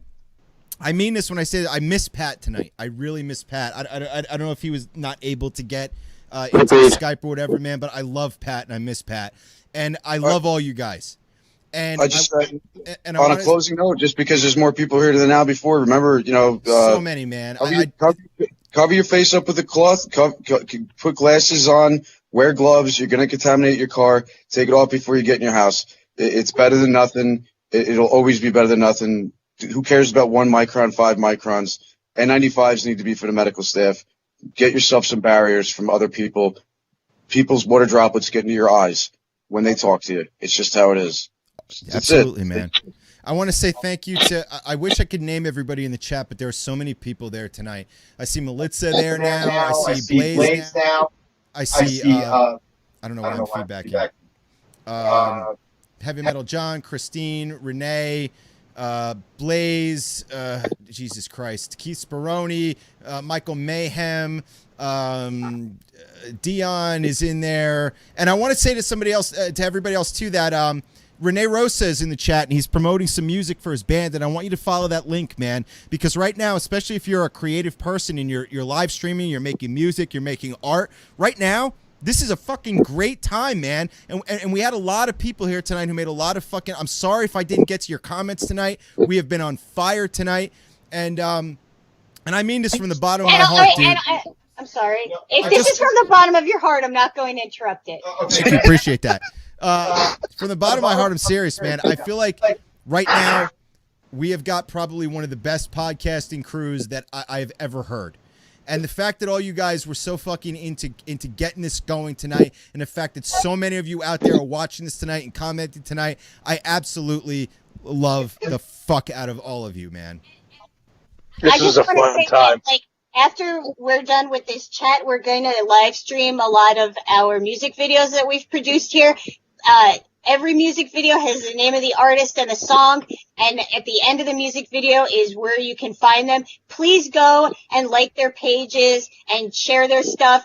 A lot of those artists have been live streaming performances at night to like help entertain and keep people from fucking losing their shit. So like, please support them. They're all not just really great musicians and artists, but they're also really fucking awesome people. Wade Wilson was supposed to be here tonight, and then, you know, this shit hit the fan. Please go and check out his stuff too, and go and like his page and his Facebook and everything else. And we will try and do this again before the next Awesome Talk should have been.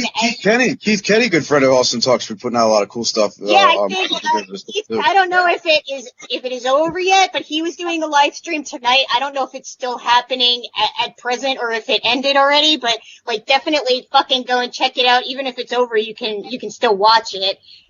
Like he's like one of my favorite like semi-local musicians. But yeah, there's a lot of artists to support, and a lot of artists are trying their best to support everyone at home right now. So it's a good time for the community that is lacking in the world to possibly show its face. Yeah. So here's what to expect from performances tonight. We have performances that we're going to show from over the last few years. Nikki Nailbaum is in there. Dan Mulqueen is in there. DJ Alien is in there. God, there's some, Ray Strife, Ray Beats is in there. I just tried to pull together a collective. Wade Wilson, I want to book Wade Wilson for next season to come here when all this shit is over. Let's hope that it's fucking over then.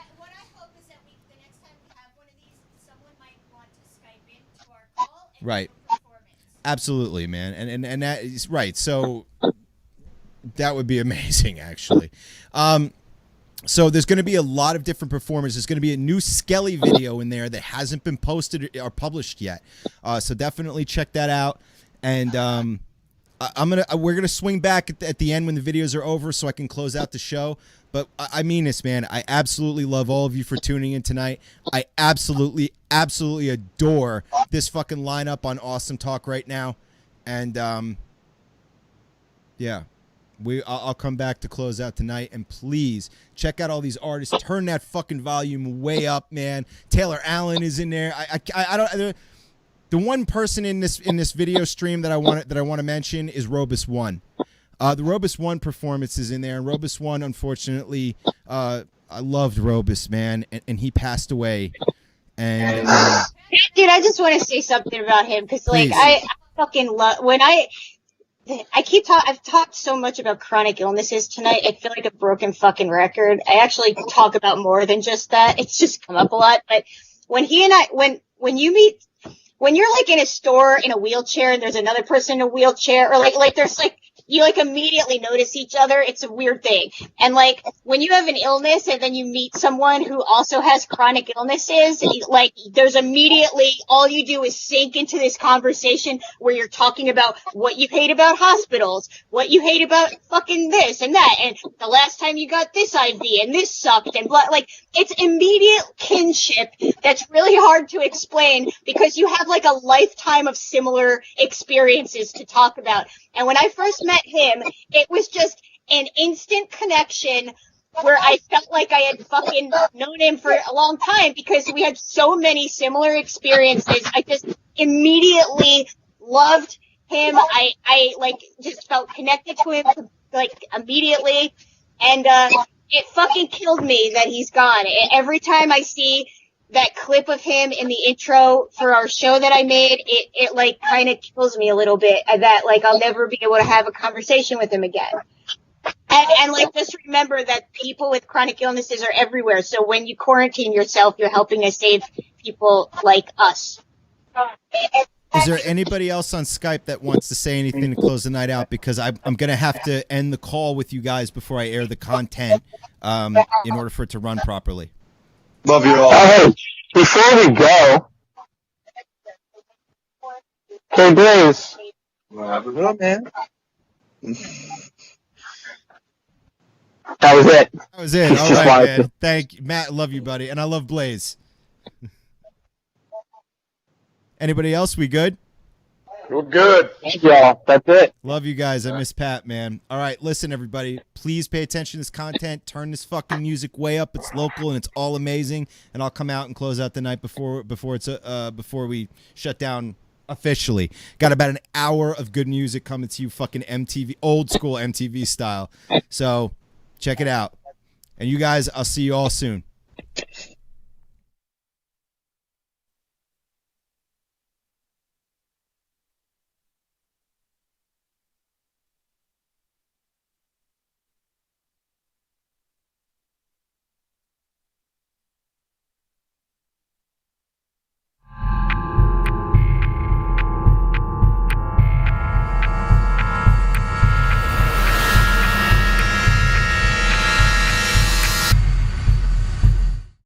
Ladies and gentlemen, one more time, thank you, Ray Ray Beats. Yeah, buddy. Thanks, man. There we go. You ready? You ready? Oh, yeah.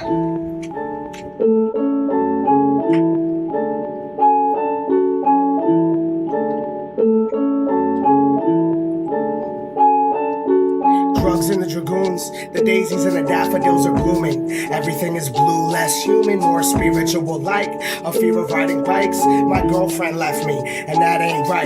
Grip tight upon the microphone, it makes me feel less alone. And when I hold it to my chest, it works like a stethoscope. Yeah, I'm getting drunk because I'm upset. Blame it on the passing waves of natural disasters, everlasting days. I say swears, not prayers, cause the one I love is simply not there, and I care. Cascades of landscape change, handshake at the thought of caught up drowning in a lake. I'm a concrete brick, I'm high stakes with the lilacs and snakes. If they really cared about you, they would love you when you made mistakes. Face to face with amazing grace, laced in razor blades. Baby blood is in my mouth, you can have a taste, one kiss. Then I vanish like a drunken wish. Bandages don't heal the damage, they only cover it, one kiss. Then I'm under the abyss, I care a lot, but I act like I don't give a fucking shit. Hide abbreviations in the script, lie to people chasing dreams. Tell them you could be the same as me. Breaking free is easy, breaking back in is more appealing. Once I'm off the floor, I'll touch the ceiling. Hide abbreviations in the script, lie to people chasing dreams. Tell them you could be the same as me. Breaking free is easy, breaking back in is more appealing. That's exactly how I'm feeling.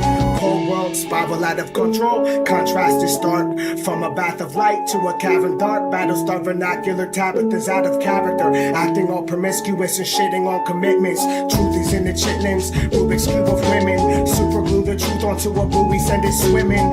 Lend me a hand, my man, I need a ship of friends. We could drink beers from here to where the river bends. Sick of trends, on a mission to relive again. And when I die, I'll bridge the gap between our middlemen. Get offended, make amends, bathe naked in a lake. Bake a cake that says, fuck your birthday, stay up late. Play the games until your pay is taken. At least the booze is cheap and all this food to eat. And she's still rude to me, but I'm accustomed to it. I'm not a number, I'm a name with some trust issues. What's this fuse? Touching it, combust, misuse of the gift that I was given on that short bus. And when the Porsche comes to get me, I'll be chilling with my bling on, performing all my sing songs. Hide abbreviations in the script, lie to people chasing dreams. Tell them you could be the same as me. Breaking free is easy, breaking back in is more appealing. Once I'm off the floor, I'll touch the ceiling. Hide abbreviations in the script, lie to people chasing dreams. Tell them you could be the same as me. Breaking free is easy, breaking back in is more appealing. And that's exactly how I'm feeling, y'all.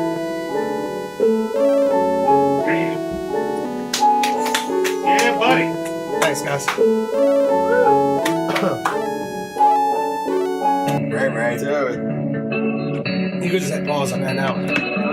that was fucking awesome. One more Thank time. you. Thank you, guys. Dude, yeah, right. Thank you for giving me the much. platform. Thank you so much for being here tonight, man. That was fucking dope. brilliant, dude. Thank you so much, man. Decision now! Sunny side. Yes?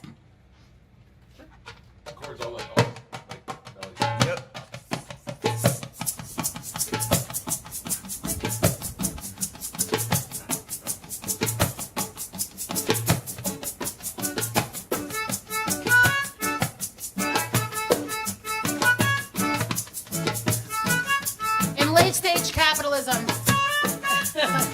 it's very easy to look out into this world and see a lot of bleakness. But we here at the Swagmatics want you to try your best to realize you have a whole life to live.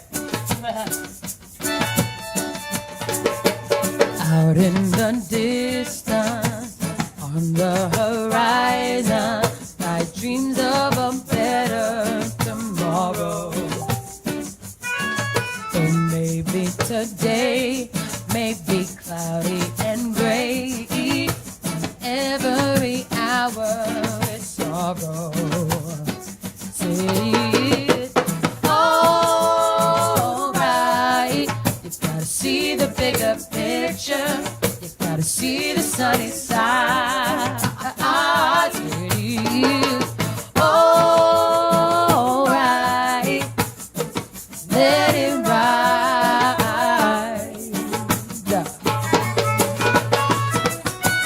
Down on the corner, under the street lamp, you stand with your hand in your pocket. The world is turning, everything's changing, and there's nothing you can do to stop it. It's alright. You gotta see the bigger picture. You gotta see the sunny side. It's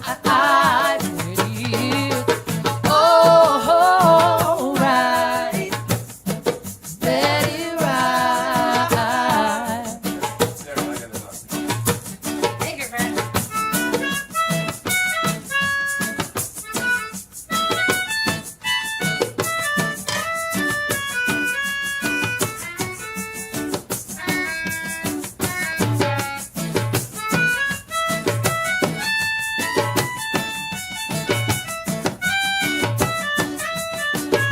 Keep on keeping on, yeah.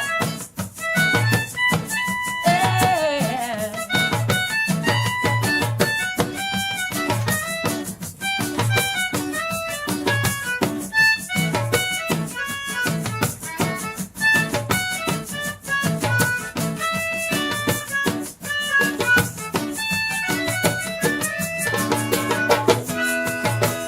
Silver linings seldom found when you're looking down.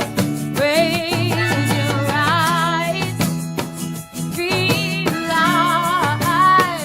I've been standing by your side. Yeah, say that it's alright. You gotta see the bigger picture. You gotta see the sunny side. It's alright. Let it ride. Now everybody sing it with me. Yeah. Alright. You gotta see the bigger picture. You gotta see the sunny side. Alright.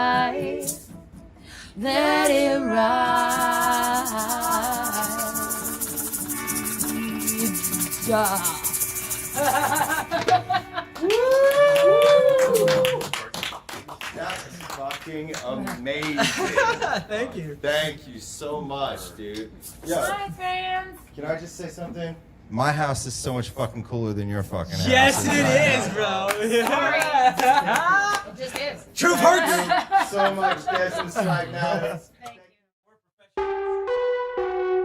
Alright, this one's for Lil Omega. He loves this song. He couldn't be here. I'm gonna fuck this one up for sure, though. This is a new one. This is how we do it.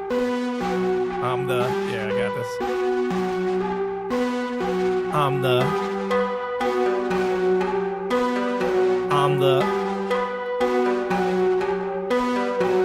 the Harvey Dent of Trenton. Hit me, but you barely put a dent in. I send you to the dentist. My heart breaks, I mend it. Trenton makes the world's pretending. East Coast realism. Send my New Brunswick friends in. You get high, I've ascended. Give me a bond, I bend it. Give me a rule, I break it. The cycle's never ending. I rap tremendous. I rap condescending. I don't believe in the system, but I am the defendant. I want no detention. I get mad attention. An honorable mention. The point of mad contention. Iron Fist and Luke Cage. Heroes for the rentin'. Feeling friendless. High stakes. Fuck a friendship. DKFG, relentless and endless. Stand up against the tempest. My temper, I'm senseless. Nobody's on the guest list. I get shit, you're bested. I use no Smith & Wesson. Used to go to confession. Now I push it down like it was indigestion. The Catholic Church is evil, protecting priests molesting. I take no suggestions. I take indiscretions to the face and eat them. Shit out raps from digestion. My style's impressive. Your style's depressing. I always say fuck off, but this time I meant it. Trenton, I'm a resident. Chambersburg, I'm president. Fuck what you believe in and everything you represent. I am now exempt. You ask for strife, it's what you get. My evidence is heaven sent, but hell is where I'm headed next. Sisyphus, Sisyphus, Sisyphus, Sisyphus, Sisyphus, Sisyphus, Sisyphus, 666, Sisyphus, Sisyphus, Sisyphus, Sisyphus. I did better than I thought I would do on that one, so that's a win. That's a win. Awesome talk. DKFG. Thank you guys for having me.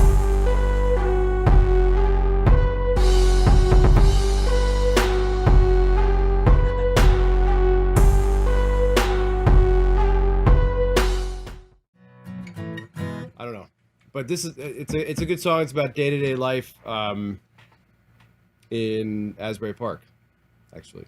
So it's pretty much it. So here it is.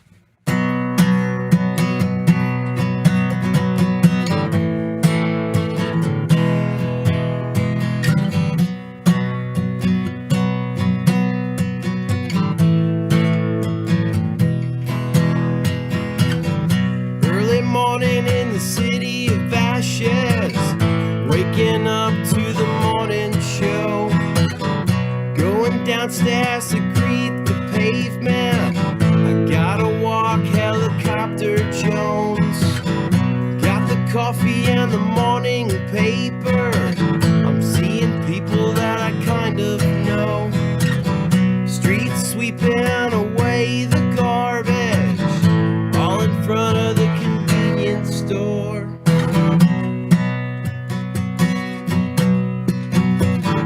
I'll go anywhere you wanna go.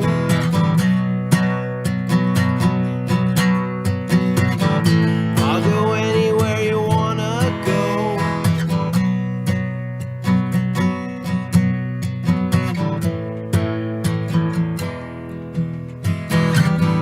Afternoon in the city of ashes, there's never any fucking place to park. Shadows moving from bench to bench, smoking cigarettes and talking art. What do people all do for their money during the day when I'm at my desk? Skateboarding amongst the garbage,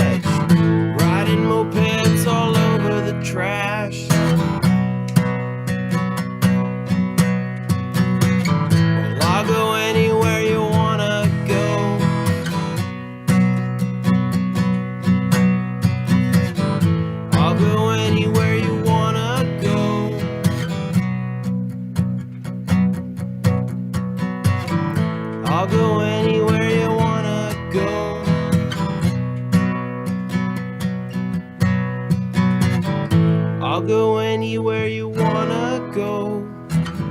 Late night in the city of ashes, seeing people I don't wanna know. Walking crooked and driving reckless, headed to the convenience store. I got a sandwich and coconut water.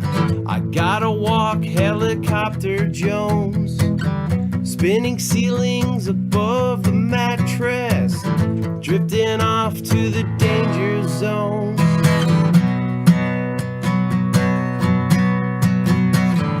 I'll go anywhere you wanna go.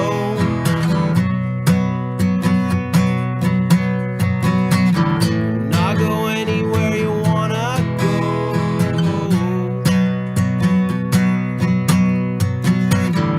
I'll go anywhere you wanna go.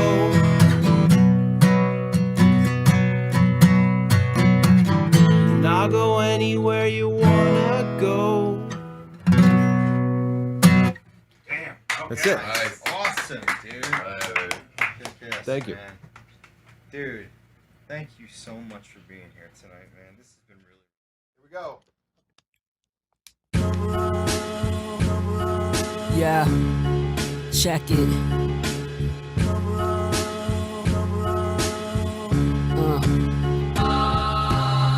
Dark circles around my eyes never rest. On my grind, add post-traumatic stress to which resign. Counting less prayers answered, more hands on karma.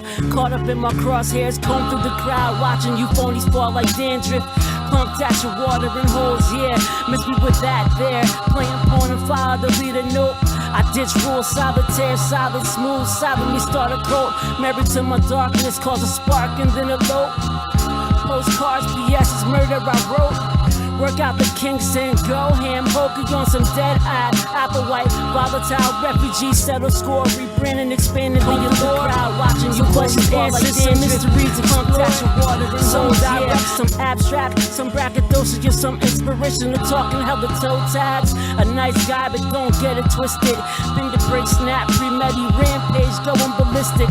Clean sweep, triple check the ballistics. You had your chance to listen, but I'm too busy, I'm to ignore, so now I'm apparition. So will manifest destiny, transmission for the living in limbo. Will hold my manifesto. Fuck finishing last, aloof, move with my own pace. Cousin cordial cut for the count. Newborn narcissists come out and play,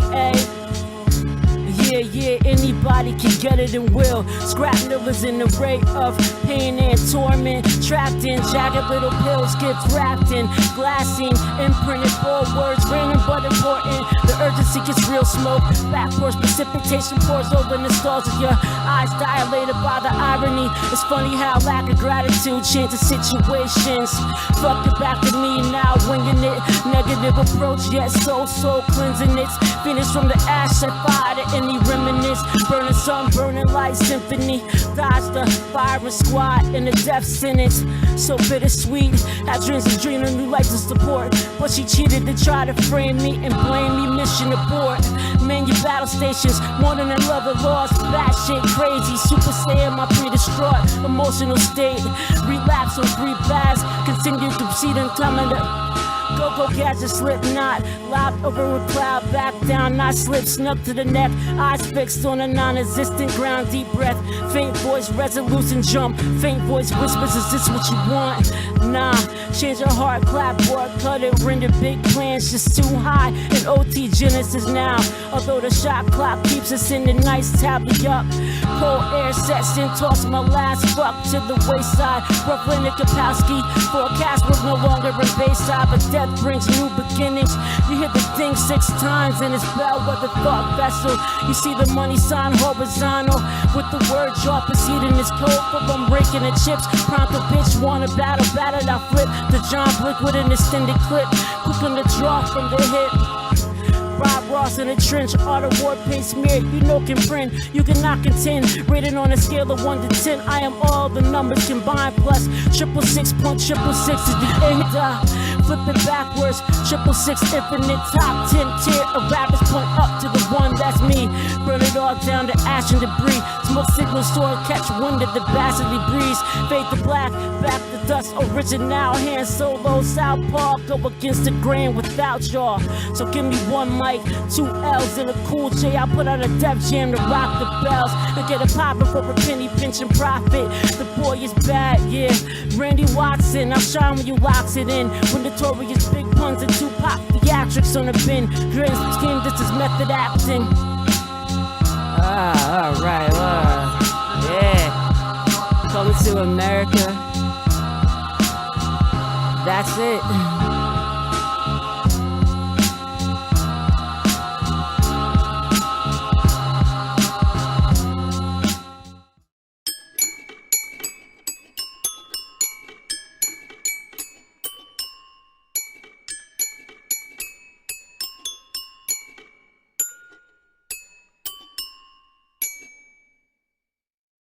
No, I'm about to play a newer song, less than a year old, only a few months old, and it's not about, but it was inspired by my lovely daughter Millicent, it's called Millie Rolls a 7, and it goes like this.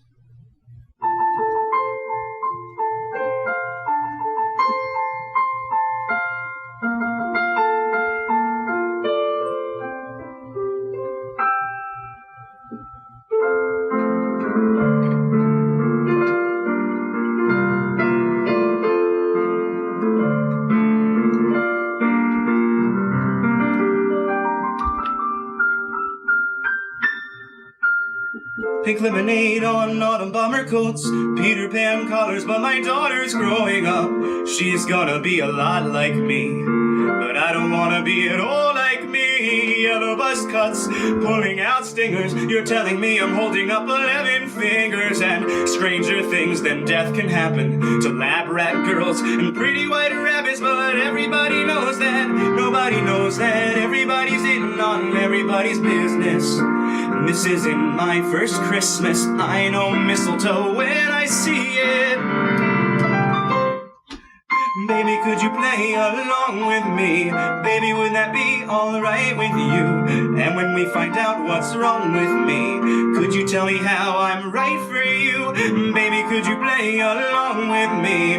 Baby, would that be alright with you? And when we find out what's wrong with me, could you tell me how? Could you tell me how? And if I'm still pretty?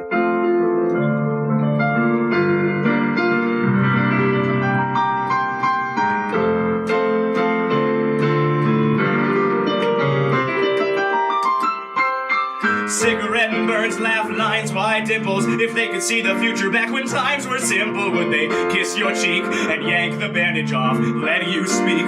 Or take advantage of how if everyone's sick, well then nobody can catch it, and if everybody's different, then nobody can match. I'm looking through the pockets of the hand-me-downs I laid out, wondering if I'll fit into the yesterdays I've laid out. Everybody knows that, nobody knows that. Everybody's all up in my motherfucking business. This isn't my first kiss. It's better to be loved and lost now, isn't it? Baby, could you play along with me? Baby, would that be alright with you? And when we find out what's wrong with me, could you tell me how I'm right for you? Oh, baby, could you play along with me? Baby, would that be alright with you? And when we find out what's wrong with me, could you tell me how? Could you tell me how? And if I'm still pretty?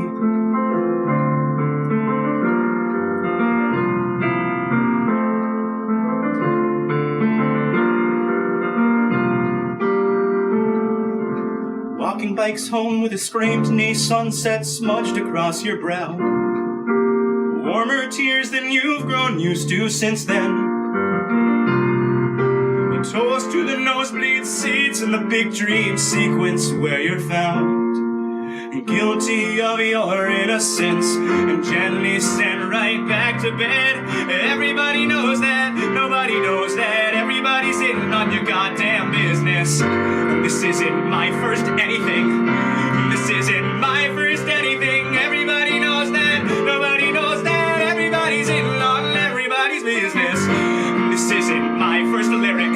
I know exactly how I should finish it. Baby, could you play along with me?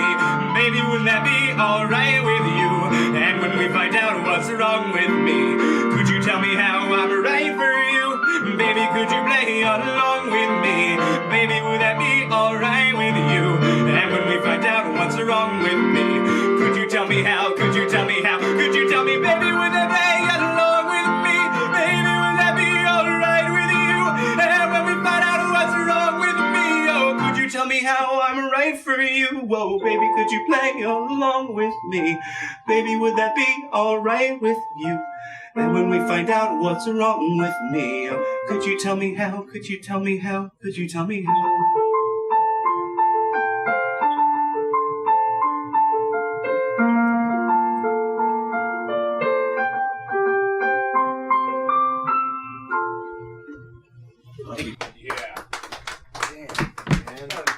Thank you. Well, Wood, thank you so much for being My pleasure. Thank you so much, Rick. Thank you for having me. Love having you here, dude. Yo, Maclahosi, this has been awesome talk. I'm playing a couple songs off the new record. Couple of songs. Leave you guys with that.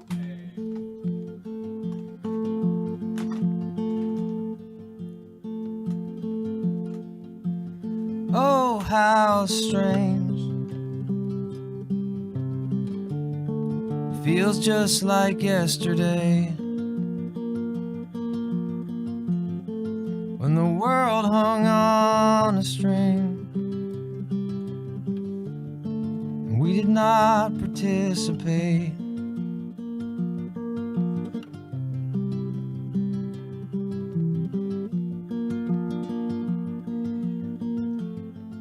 And I'm thinking of the time when for an evening you were mine. In the morning's first light, my stomach filled with butterflies. And I'm thinking of the contradictory, when for an evening you were mine. In the morning, eyes full of tears, my stomach filled with butterflies.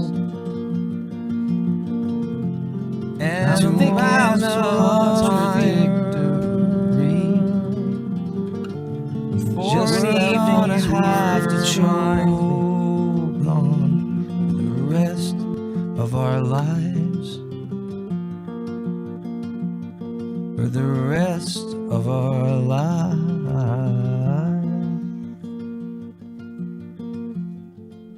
The signs they were set, you put a hook inside my head.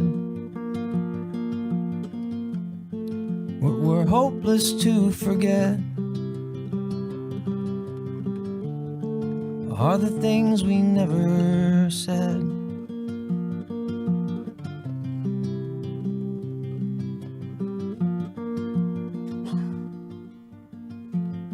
And I'm thinking of the day when I let you walk away, and that memory's engraved on every wrinkle in my brain. What some call growth felt more like atrophy. And just that once we broke so perfectly. Two eyes full of tears, and two lungs filled with smoke, and two mouths full of fear that we're gonna have to choke on for the rest of our lives, for the rest of our lives,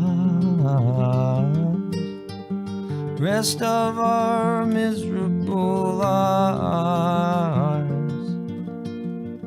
for the rest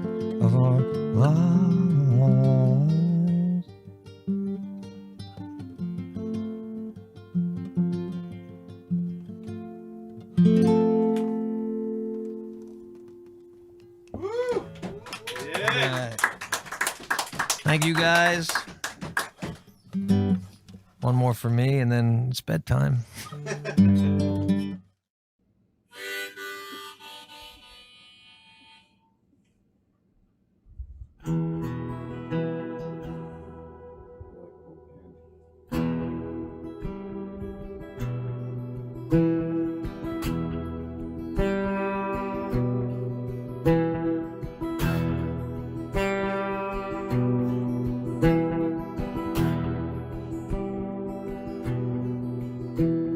The night grows dark, it gets cold again. Sometimes I wonder where you've been. And even though I've heard all the reasons why, you'll always be that star in my sky.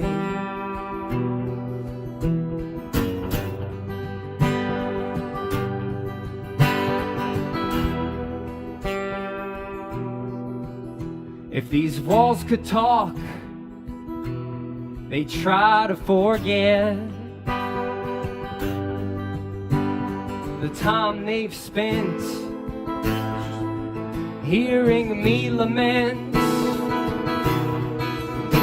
'Cause the pain I feel just can't be pushed aside.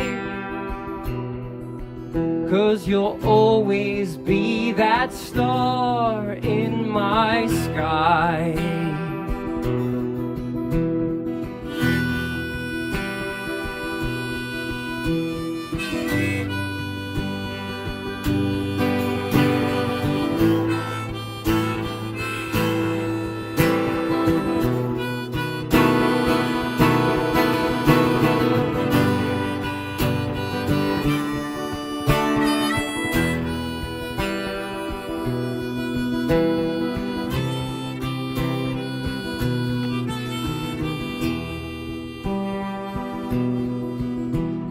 Well, everyone I know says you did me wrong.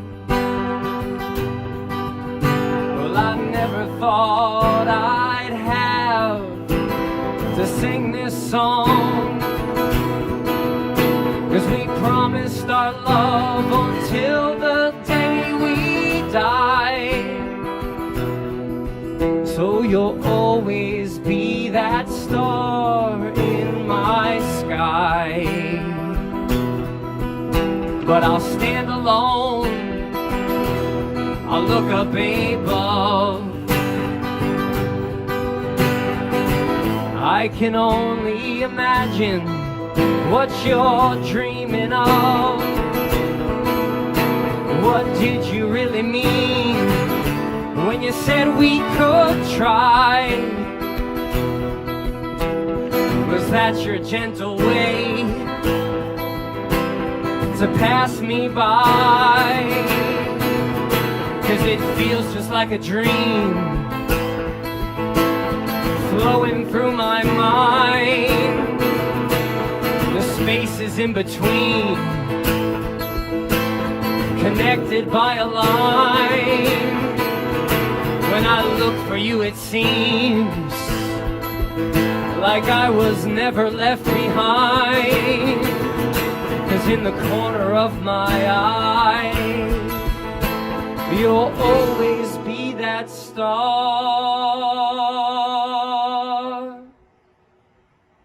in my sky.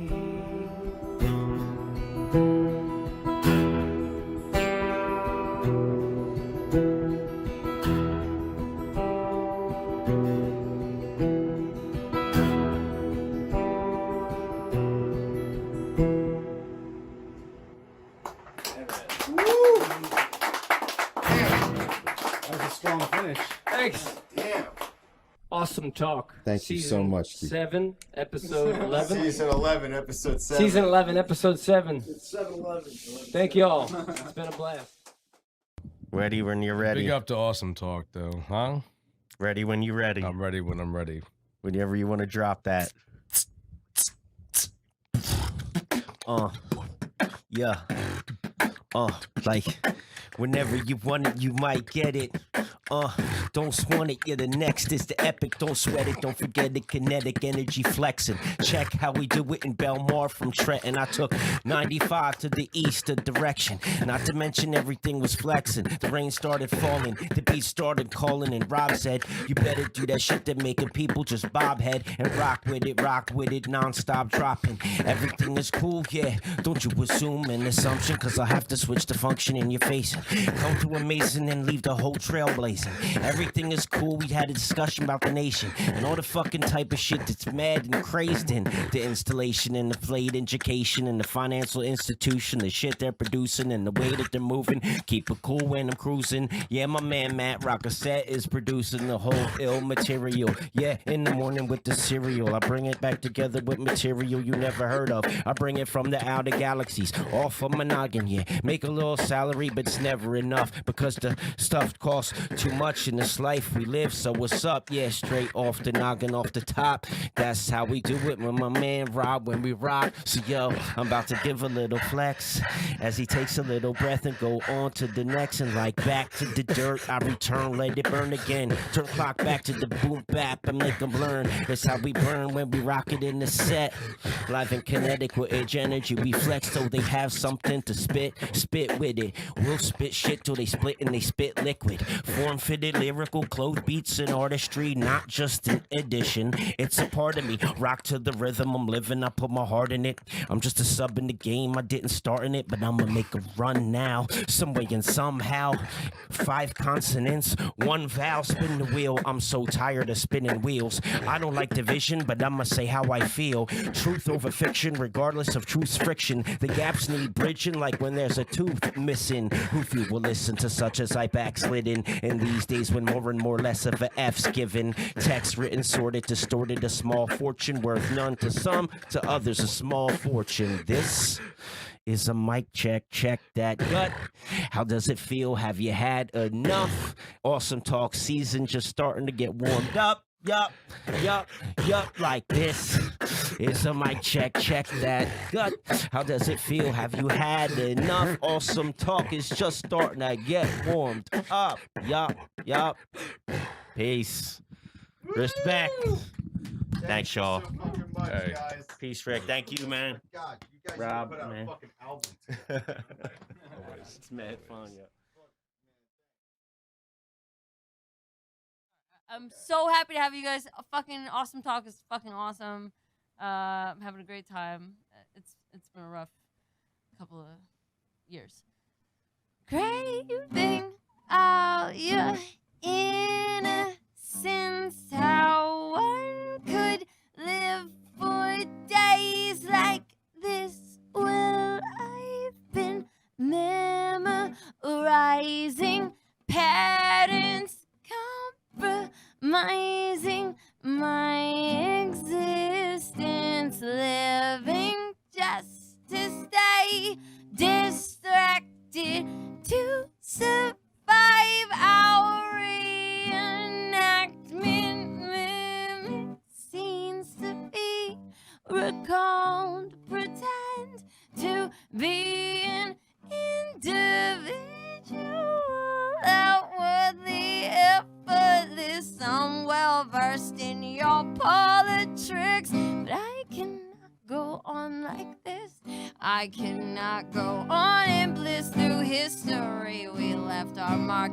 The problem is it smells like tar. The problem is it fuels the car. The problem is maybe it's the way that we communicate. Are we inherently selfish, inbred, or agitated while we're founded and surrounded here by white supremacy? But all the people who could change things are the ones that fail to see. Are we the offspring of the most violent rapists of our time? Because back then the biggest assholes were the ones that could survive, so they say. So they shouted out a car at me when I walked down the street. Cause I'll just shake my fist and vow to avenge my own murderous ancestry.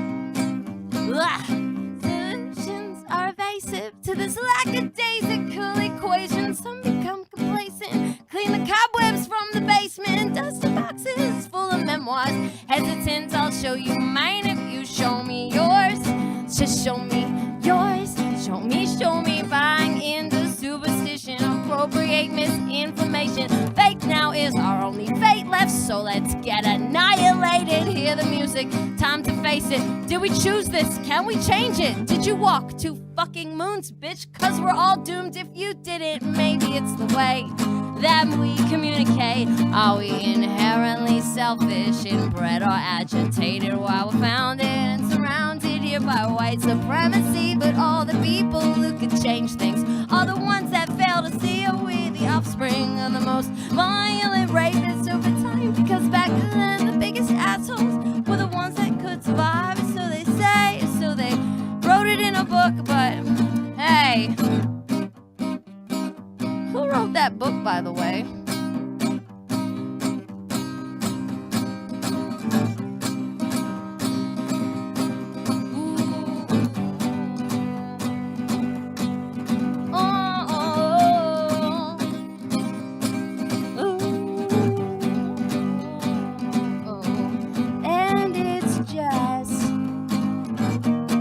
It's not dangerous if I'm dangerous.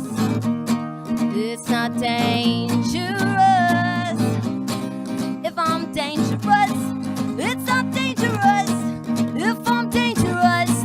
It's not dangerous if I'm dangerous. It's not dangerous if I'm dangerous. If I'm dangerous. If I'm dangerous. If I'm dangerous. Thank you. You sure? One more? Is that okay? Okay. You gotta lick it first, though. My name is T.M. Stevens, and you're watching Awesome Talk. Don't you turn that channel and keep that funk alive. Because really, my song is about Agent Orange. And I've never performed this before. My friend from Italy, Big Tally, made the beat. And it just pulled this out of me. So it's called My Whole Life.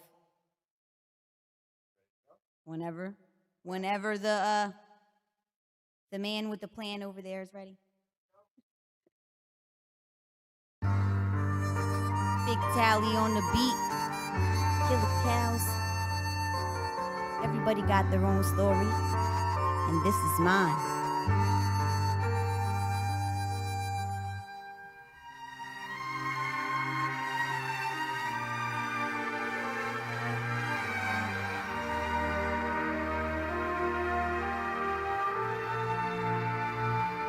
My whole life, I've been trying to take the right path, stepping over hypodermic needles and broken glass, looking back at my past and the mistakes I've made. It's step before dishonor, I'll take that to the grave. My whole life, I've been trying to take the right path, stepping over hypodermic needles and broken glass, looking back at my past and the mistakes I've made. It's step before dishonor, I'll take that to the grave. Willpower too strong to be a product of my environment. My father's still working way past the time of his retirement. But I'm tireless, trying to find an alternative solution. At age 23, I almost died from pollution. Dioxin poisoning, aka Agent Orange. And the culprit suffers no consequence for all its carnage. There's alarming statistics. Never thought when I was young I would grow up to be sick. Lost parts of my left lung. And then the right one too, to stop them from collapsing. They eventually had to be fused. Dad was a soldier in the Vietnam War, drafted before age 21. He had a lot to endure. Boots on the ground, spent countless nights in the jungle. Every possession he had tied up in a bundle, not knowing if he would make it back home. It was kill or be killed. He took others' lives to save his own. My whole life, I've been trying to take the right path, stepping over hypodermic needles and broken glass, looking back at my past and the mistakes I've made. It's step before dishonor, I'll take that to the grave. My whole life, I've been trying to take the right path, stepping over hypodermic needles and broken glass, looking back at my past and the mistakes I've made. So death before dishonor, I'll take that to the grave. To chemicals he was exposed, while they lessen the vegetation. Now let's fast forward to my birth, my creation, and how unsure I was about an operating room becoming my final destination. It was frightening and painful, but I had to do it to survive. I remember the look he had staring in my father's eyes, and how he truly thought he'd unintentionally be the cause of my demise. But Pa, I'm a fighter, that's what you raised me to be, and no matter what happens, they can never take that from me. So it'll be death before I ever dishonor your name. Sorry about the past and the mistakes that I've made. I'm the fire that still burns, the flicker in the flame. I'll always be a warrior, that'll never change. This is a burden I wouldn't ever want you to bear. So through this song I live on, so you know I'll always be there. My whole life I've been trying to take the right path, stepping over hypodermic needles and broken glass, looking back at my past and the mistakes I've made. So that before dishonor, I'll take that to the grave. My whole life I've been trying to take the right path, stepping over hypodermic needles and broken glass, looking back at my past and the mistakes I've made. Instead before dishonor, I'll take that to the grave. Now I've made some errors in judgment that I won't deny. Most of my friends fell victim to the prison system, and so did I. But I turned my life around, and Lord knows that I try. No more taking things for granted or letting opportunities pass by. Learn to lead by example and pay my debt to society. I just can't conform to the ignorance the rebel still lives inside of me. Took up activism, that's my voice against the system. Incorporated optimism and realism just to try to keep a positive mind. Peace in this calamity isn't easy to find, and when I start stressing, I remember at least I'm still alive to say I'm pissed. So every time I throw up my fist, I represent truth, honor, and originality. No weapon formed against me shall prosper. If they ever challenge me, I'm killer cows. My whole life I've been trying to take the right path, stepping over hypodermic needles and broken glass, looking back at my past and the mistakes I've made. It's death before dishonor, I'll take that to the grave.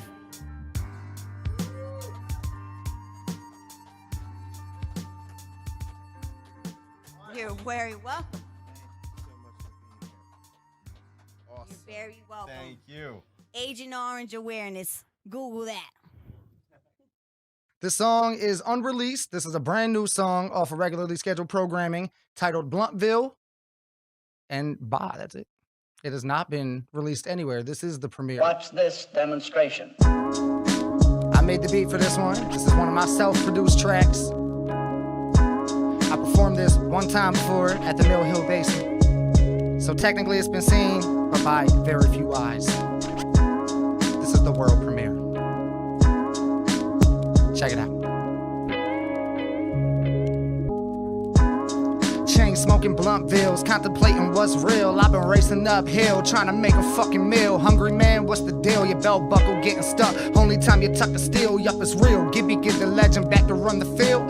Busy as fuck still, and everybody wanna chill. I'm grateful for the love, but they was hating on the scrub not that long ago. Got the longer dough, what they thinking in they mud? Like what you drinking in your mug? Gibby gibber, fill it up. Sight what it's really like, I'm in the negative with funds. But as corny as it sounds, I'm feeling rich with opportunity. Got a fistful of this loot, I'ma spend it all while doing these ciphers and shows. Light intro and then I'm moving 3 spaces. I'm states away to hit the stage. New to me like a school to me. New kid, don't tutor me, cause I do this. Make move mainstream lucid. Take 2 hits of that new fifth. Lately I got a lot on my mind, baby, but I know that we gon' be fine. Gotta keep up with the heat, I'm feeling seasoned in my prime, and all I ever needed was a reason and a rhyme. Lately I got a lot on my mind, baby, but I know that we gon' be fine. Gotta keep up with the heat, I'm feeling seasoned in my prime, and all I ever needed was a reason and a rhyme. Fuck the safer route, positive that I'll make it now. They can never take my cloud or paper out my bank account. Hit the stage and wow the crowd, take a bow, the haze come out. I hit it twice and make a cloud before a hater can make a sound. They can doubt, but it won't take a toll on me. As if I had an easy pass attached and we ain't rolling deep. I roll with 3, maybe 2 homies that done made the crew. They all knew the many places making tunes would take me to. Staring out Mount Rushmore, motherfucker, make some room. Now I'm finna invade the moon, the space to spread my greatness too. They only say they love me when I'm out of town. I'm a couple states away, so hit me when I'm back around. Blunt hit it, Asher hit it, ain't no passing around. I'm by my lonely for the night, putting in work in mass amounts. My ex, I used to text this shit, trying to call my phone. I told that hoe I'm doing better now, like Post Malone.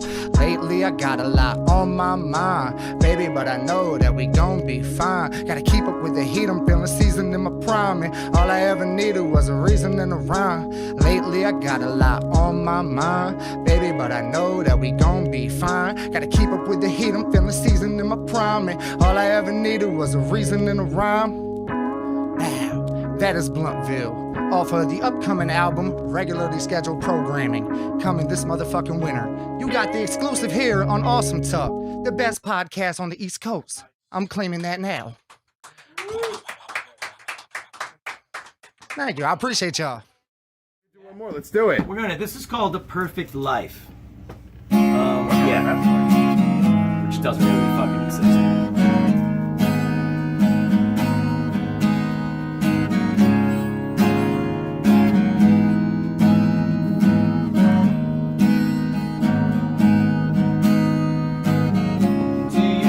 Remember when we had time to chase the sky? The stars above at night were so divine. Everything was fine. I can see it in my mind. A perfect life. Do you remember when you were mine?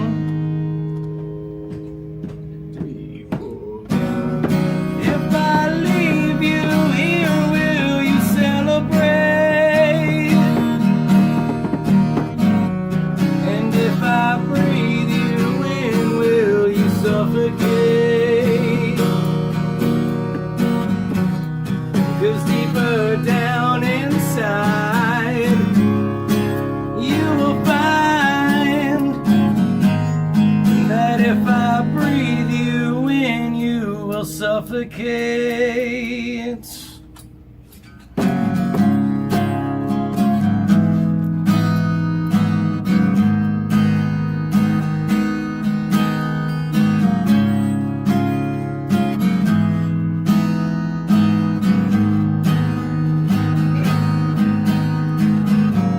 Another summer ends, and so do I. Erase the lines from a dark disguise in the light. When things aren't right, blinded by this love that shines, I can't deny all of the reasons and all of the signs. If I leave you here, will you celebrate? And if I breathe you in, will you suffocate? 'Cause deeper down inside, you will find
y'all. I won bad. Woo! Yeah, We didn't fuck that one up. We fucked the first one up, but the second one was fine. Cheers for both of them. Your voice is cool. That was good. Yeah. Bro. Cheers, Thank you, great. Thank you very, very much. I should start over. Well, let's do it. Here we go. I will never make anything beautiful. I will never be a part of anything beautiful. I will never be beautiful. I'm feeling inadequate, acting like my dad a bit. Got a lot of bad habits, like all this world's inhabitants. I think I'm in love again. Push comes to shove again. The kid gloves are off, and then I'm tired of my fucking friends. I'm trying so hard to act nonchalantly, airing out my dirty laundry, acting like Mahatma Gandhi in a moral quandary. I take the challenge fondly, no matter how shallow the pond be. How proud will my moms be? It's the 13th mile stretch, and it's Trent and Swansea. Between beauty and death, the dream absolutely made flesh. She seems to pollute me at best. I fiend for the good that I left, waiting for someone to shoot me to death. Could I really be this dumb? I got her blood on me. Is it enough to make her come? I got her love on me. How long before this fantasy goes numb? I'm still ugly. The reality is I should run. This is actually funny. I will never make something beautiful. I will never be a part of something beautiful. I will never be. It's Dr. Horrible. My obituary article says I smash atomic particles. Bitches suck on me like particles. The genuine article to get his rap charter full. A smarter dude to get a lawnmower starter pulled. You'd be hard pressed to find a harder dude. Plus I got a lot more heart than a lot of you. Yeah, a sincere lust. Get your girl's rear and bust. Fuck the fucking upper crust, but what he spits is butter trust. All you fucking motherfuckers gotta always wonder what's making a guy like him tick. What's his wanderlust? Like, hold up, I gotta take the bus. A rhyme maker plus someone who keeps taking drugs, saying nothing to the fuss, hanging out with my thugs. I'm trying to be what I was. I couldn't even be what I was. I couldn't even be what I was. I need a couple hugs before I go nuts. Happy New Year's in a facade we trust. I couldn't even be what I was. I will never make anything beautiful. I will never be a part of anything beautiful. I will never be beautiful. I will never make anything beautiful. I will never be a part of anything beautiful. I will never be beautiful. I told you I was gonna fuck that up. That's my favorite line too. That was Raven Strike. Hey, that's it. Thank you guys. Thank you. Bandcamp.com, baby. Go get them. Hell yeah, dude. It's on my back pages. Oh, and that's my homie Darnell Il Omega doing all the production on my new projects. Go for the Gustos coming out this summer. All right, dude.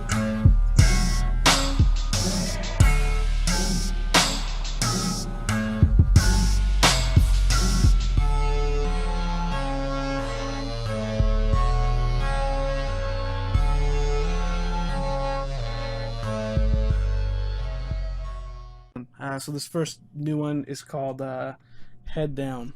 So it goes like this.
Thanks.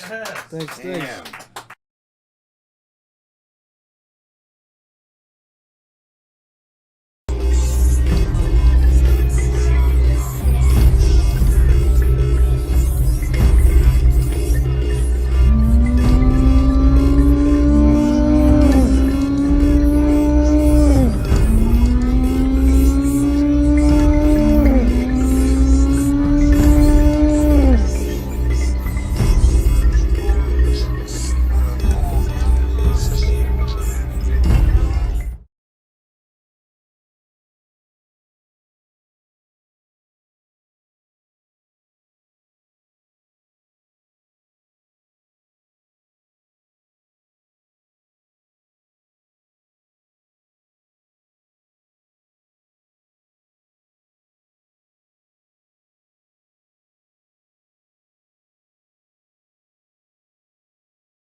Hello.